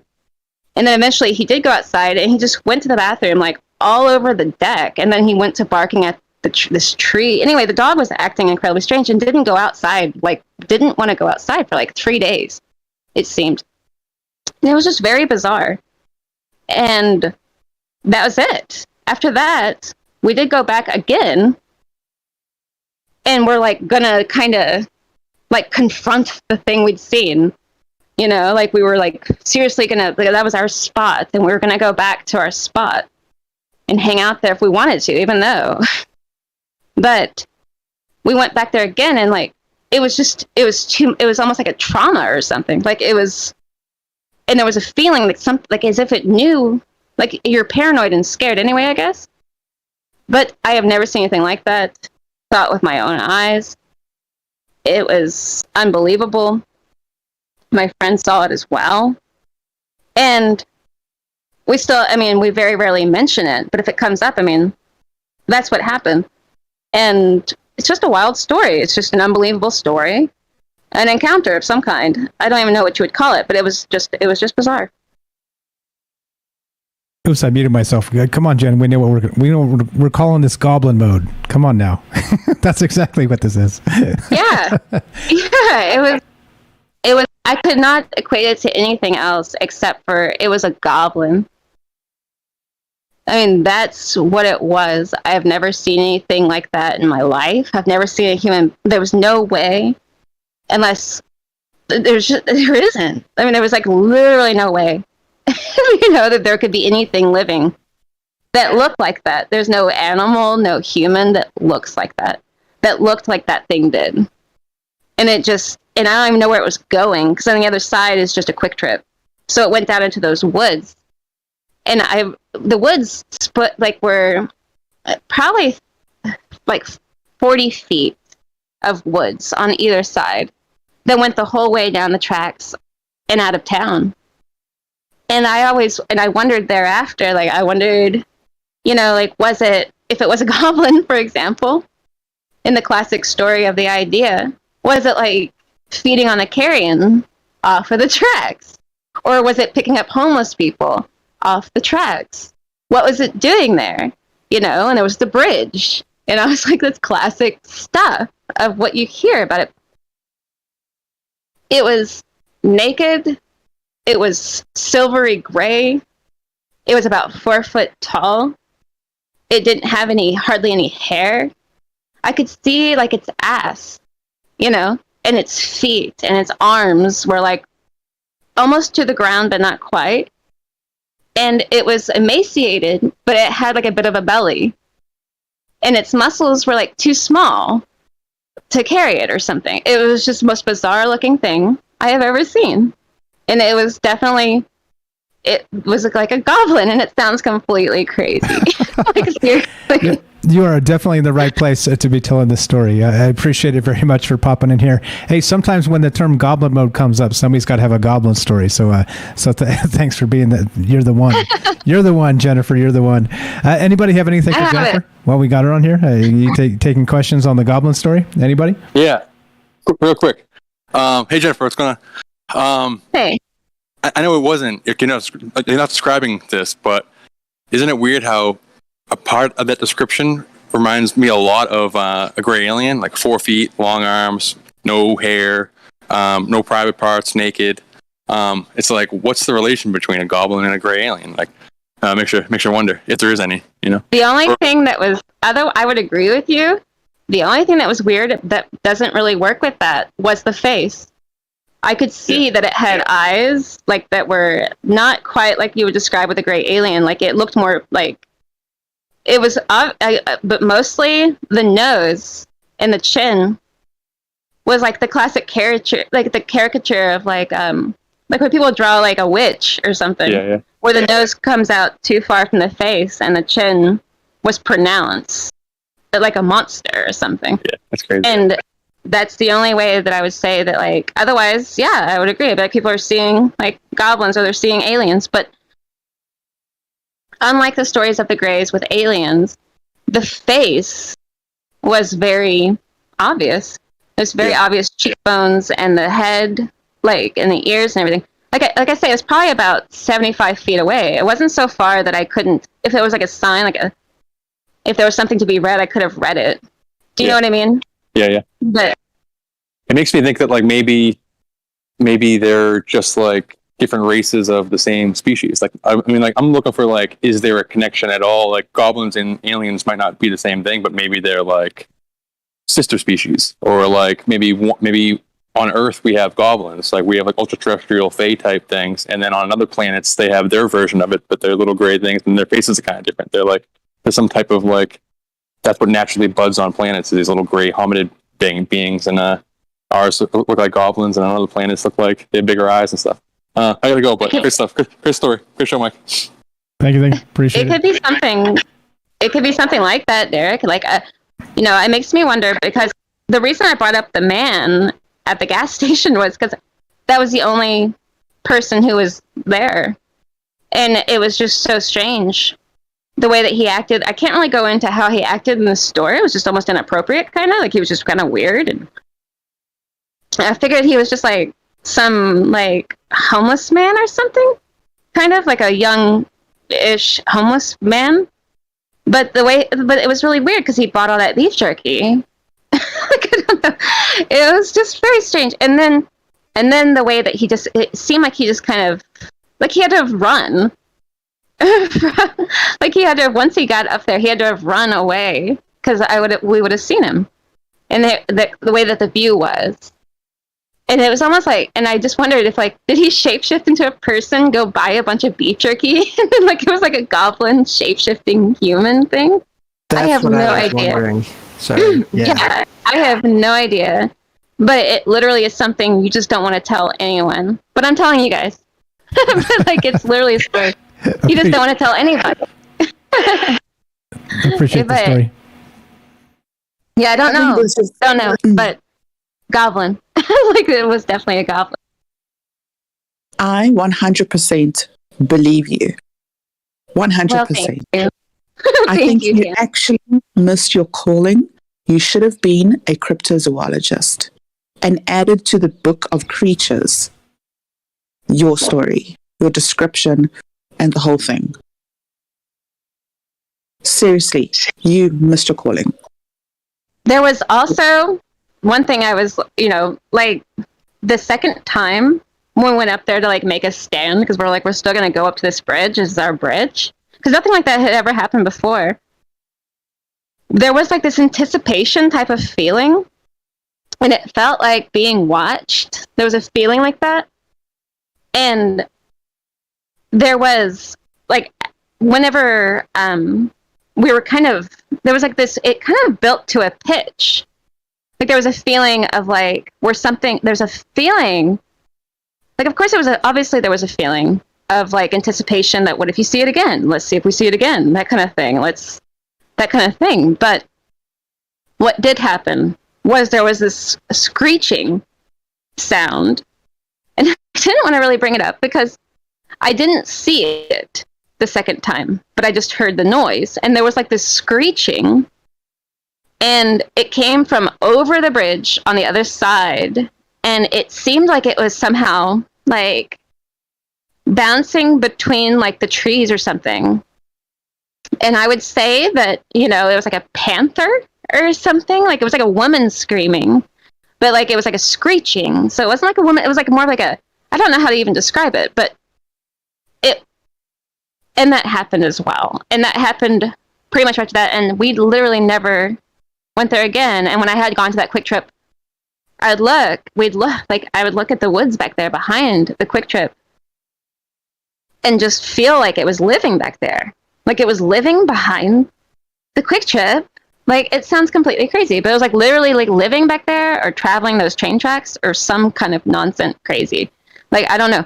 But it was luckily like several years ago. And so enough time goes by. But even just thinking about it right now, the idea, because I saw it myself, it's very unsettling because at times I do kind of think like that kind of thing could be like anywhere. Like, isn't that weird? Like, seriously. And I've never seen anything like that ever before. And ever after. I've never seen anything like that. I mean, I've seen like shadow things and things like that. And I've seen like stuff like that where it's like paranormal, just ghosts. But I've never seen something like that. Like nothing like that. And having seen something physical. Like that. Something physical, yeah. And having seen something physical, you're horrified that like, what was that? And it's terrifying to think that like it could be anywhere, because that was a large city, on the outskirts of a large city, going out of the city into the suburbs, off of a train track into the woods, behind a gas station, and it was back there on that train track. And but it makes total sense. Yeah, it kind of does. If you think about the stories and the fables and the nursery rhymes, or those things, like it has to come from truth, right? People don't have that kind of imagination to make up creatures.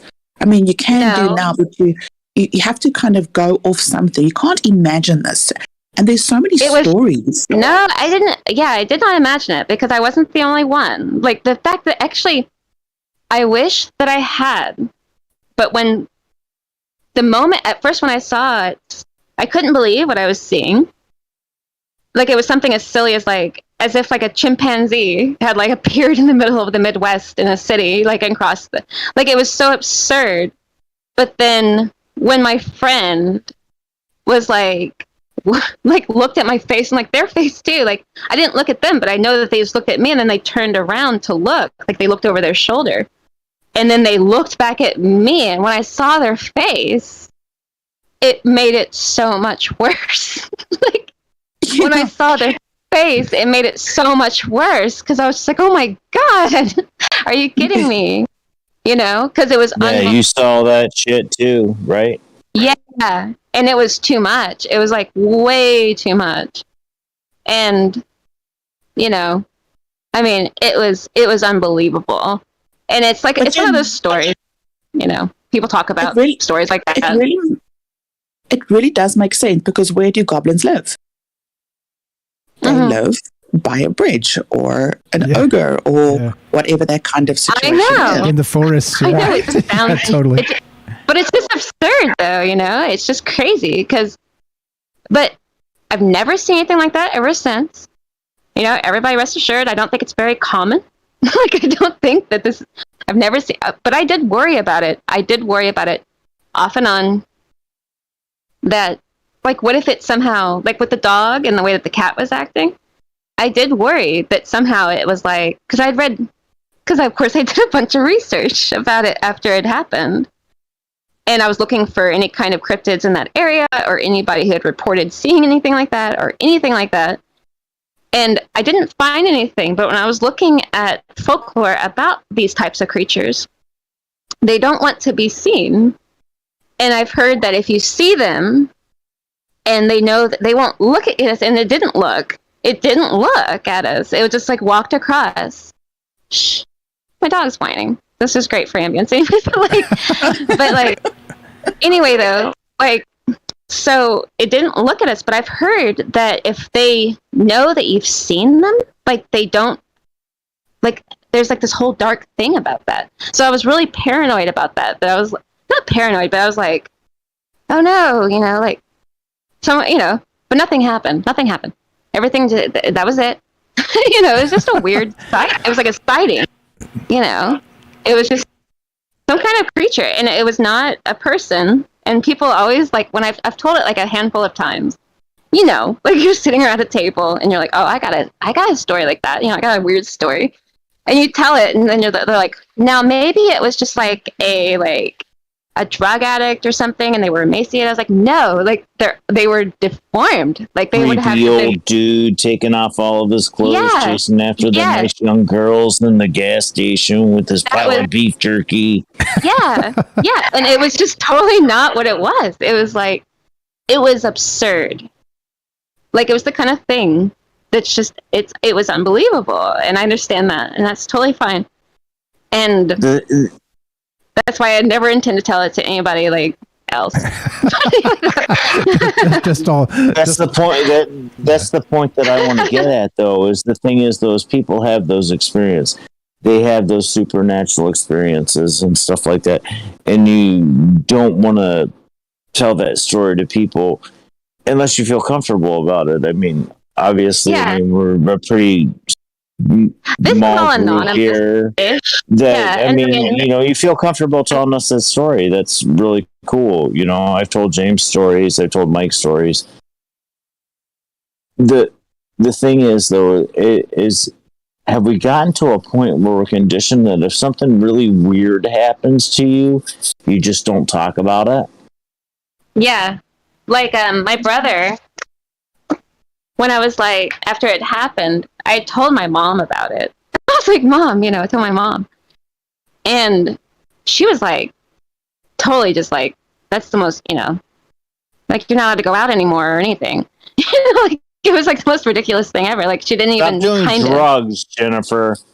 I'm telling you that acid is no good for you. Right. But this was actually literally like, I don't do drugs. But that's what I'm saying. That's probably what your mother's thinking. Oh my God, my daughter's out there doing drugs. She's seeing goblins run across a railroad track.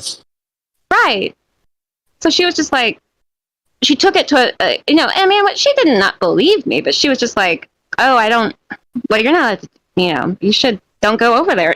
Like, actually, she did kind of react a little bit stronger than that, but I think, but you almost feel like it's just not enough, because it was like the reaction is not strong enough. Even it's like, it was just unbelievable. Can you believe that? You know, it's how I felt about it. Hardware store owners in the 1950s, or mechanics, or tow truck drivers, or tractor trailer drivers have seen stuff like that came out and be like, "Did you guys see?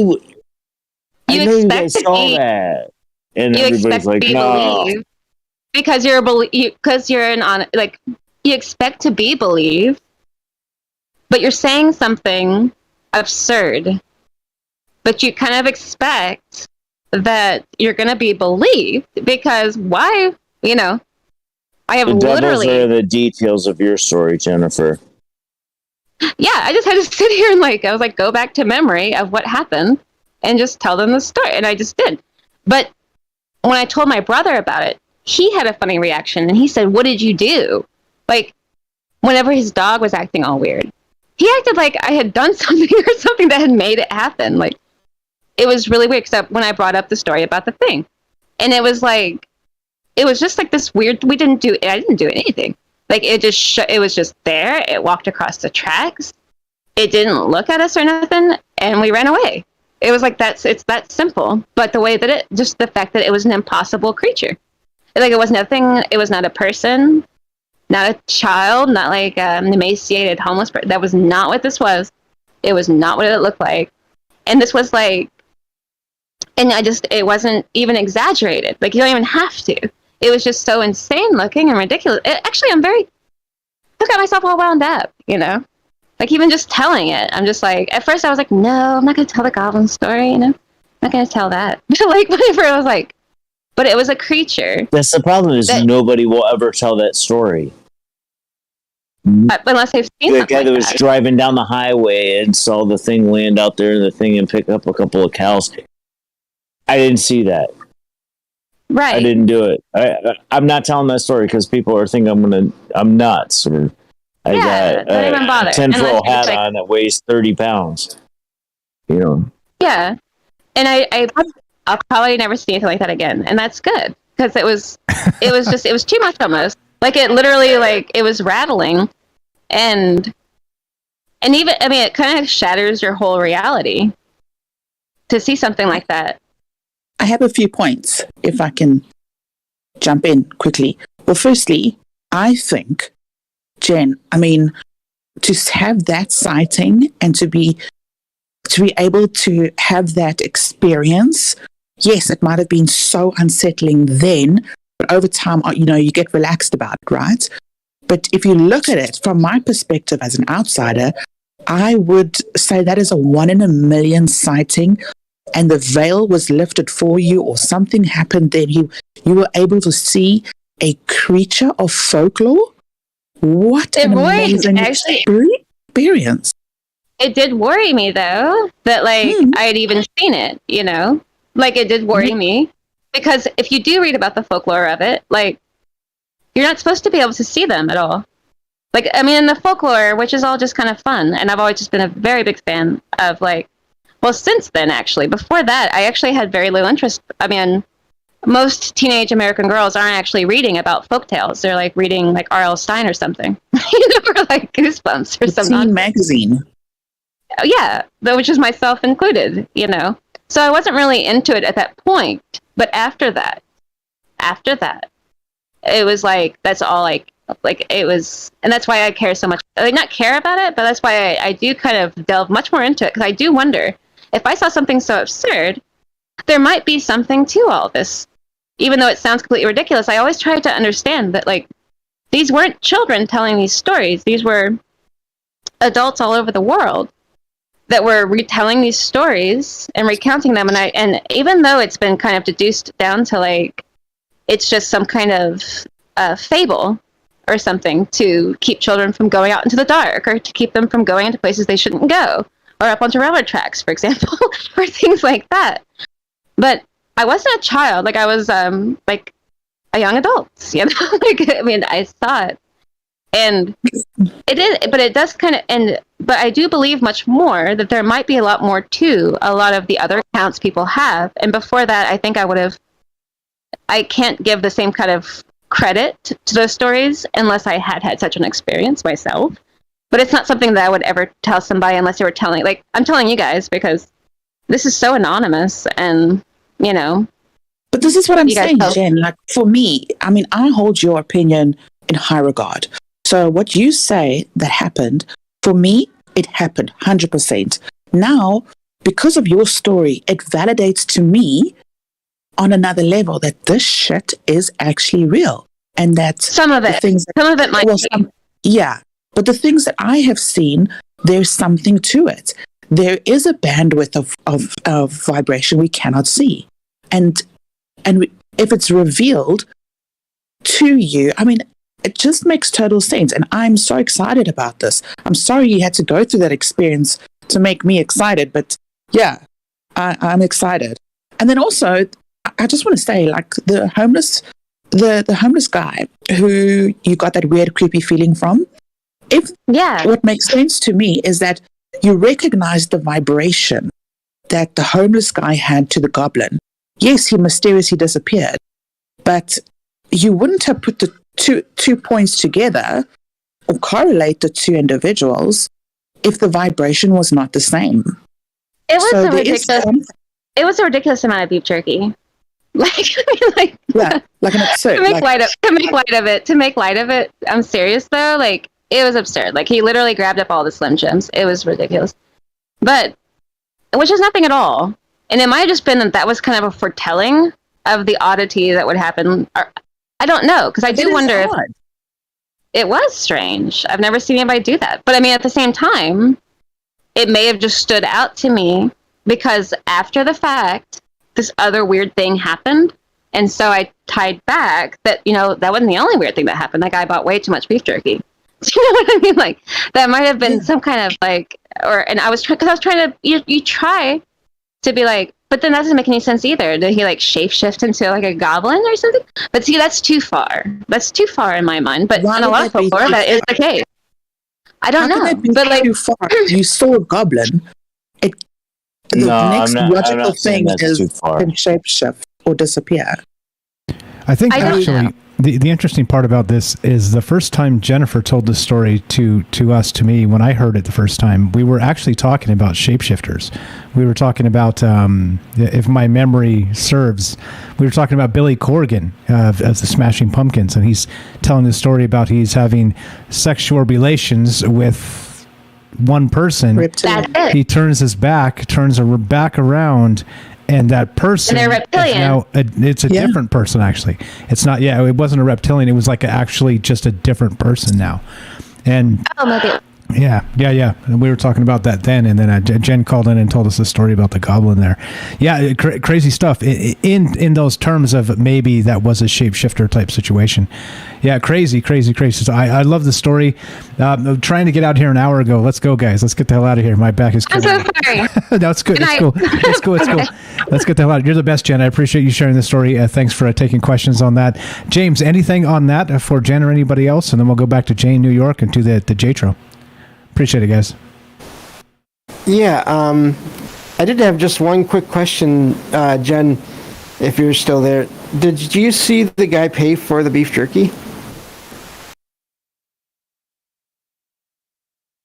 Because if he wasn't witnessed paying for it...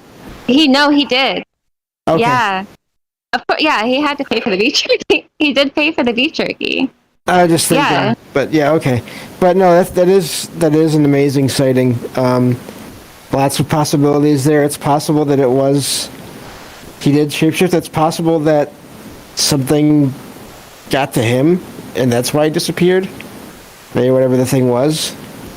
I don't know. Yeah, it was just That's what I'm saying. It's hard to say without. We don't know for sure what happened between the disappearance of that guy and then the reappearance or the appearance of that goblin thing.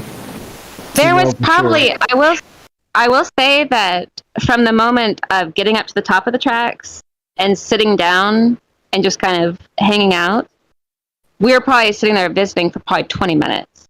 Okay. And then the thing came up over the bridge. Right. So there was probably a 30-minute window from the actual gas station. Not long. It wasn't a long time. Right. So that was my only thought, but thank you for sharing that. That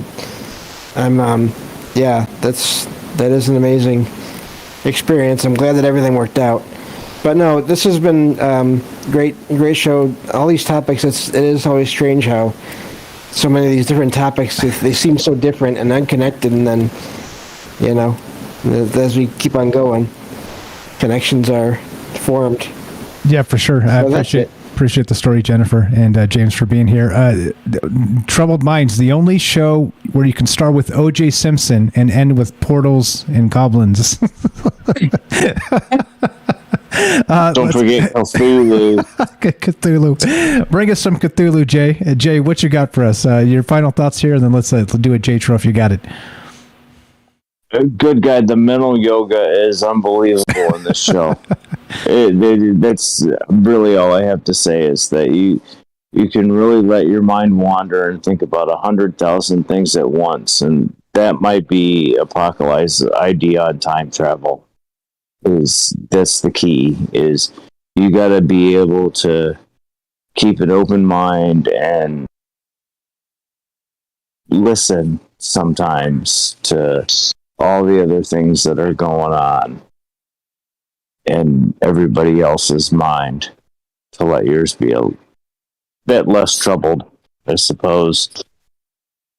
It just, that's crazy.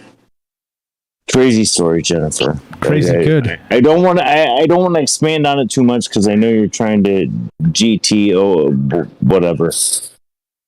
But like maybe he ate the dude and his beef jerky or something. Like I don't know. Well, I mean, I look at that. I mean, in so many aspects of so many things I've seen in my life, is like, is it just a creepy pedo? Is it whatever? And the evil, the energy, all of it, the things that could possibly be. And it's the fact that we have conversations like that we let these things rattle around in the back of our brains. You know, that's key. You know, that open your mind a bit and look into things that you would never see if I never talked to or listened to what Jennifer said or Tam said or all of the others, you know, sorry for naming names and just instead of saying everybody, but I would have never had that thought. I would have never known what goblin style was if I hadn't hey, Troubled Minds is live. Goblin mode. We got to get this right. I mean, I would have never known that. Oh, Christ, I've done that more than a couple of times in my life. But well, there you go. You know, you can all blame Derek for this one. This is all Derek's fault, the Night Stalker. Goblin mode. Derek. Yoda into the stormtrooper with a green lightsaber.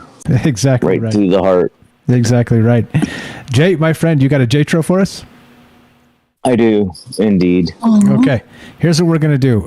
James has one as well, so let's do James first, and then we'll finish with the J-Tro. James Tro first. Final thought. Then we got a J-Tro. I'm out of time. Sorry, we're cutting you off. I'm sorry to cut you guys off. We're cutting you off. I was not trying to make this a 3-hour thing tonight, and we're like 3.5. So no offense to you. I'm gonna go lay down. Join the Discord. Yeah. Join the Discord. The conversation continues. TroubledMinds.org. Click the Discord link. Sorry, Tam Bam. Go ahead, James. Yeah. So this one is a short one.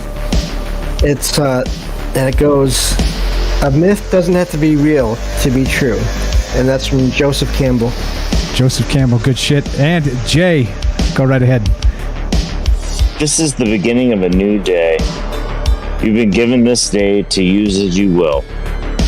You can waste it or use it for good. What you do today is important because you are exchanging a day of your life for it. When tomorrow comes, the day will be gone forever. In its place is something that you've left behind. Let it be something good. Amen. Holy shit. Sorry, Tam Bam. That's final thought. Tam from the Bam. dude who wrote poo. I love it. Tam Bam, you got like a minute and a half? Is that long enough? Go right ahead. Okay. Where's my paper? Okay, firstly, Jennifer said the arms are too long and she heard it kind of rushing through the trees. So it makes sense that the arms are long and they do actually swing from tree to tree. And then I'll say the money factor is very important, because in order for creatures to live in the human world, they know that they need some kind of monetary value to get the food they need because of infrastructure development around them. The animals are in less supply. Okay, all right. I love it. You guys think about this in amazing ways, and that's why we do this and get together. And thank you for being part of this, each and every one of you. Sorry for cutting you off there, Tam Bam. Thanks for making it brief in the end. If you guys want to meet these fine folks, they're greater IRL than they seem here on the show, because I cut them off and interrupt them all the time. Come say hi. Come join the Discord, troubleminds.org. Click the Discord link, and come if you have not, come say hi. Appreciate it, guys. Thanks for hanging out. Special thanks to James. Give him a follow, James Salsido Paranormal, and links in the description. Let's do it. Let's GTFO. This one will go behind the paywall, so if you missed it tonight, sorry. Sub up to Patreon, Twitch, or of course Rockfan, and you can find it there. And thank you again for the amazing story, Jennifer, and everybody else as well. And let's go get some Goblin mode. As it ends, it goes exactly like this. Be sure, be strong, be true. Thank you for listening. From our troubled minds to yours, have a great night. Thanks again, guys. God willing, we have Monday. There you go. Absolutely.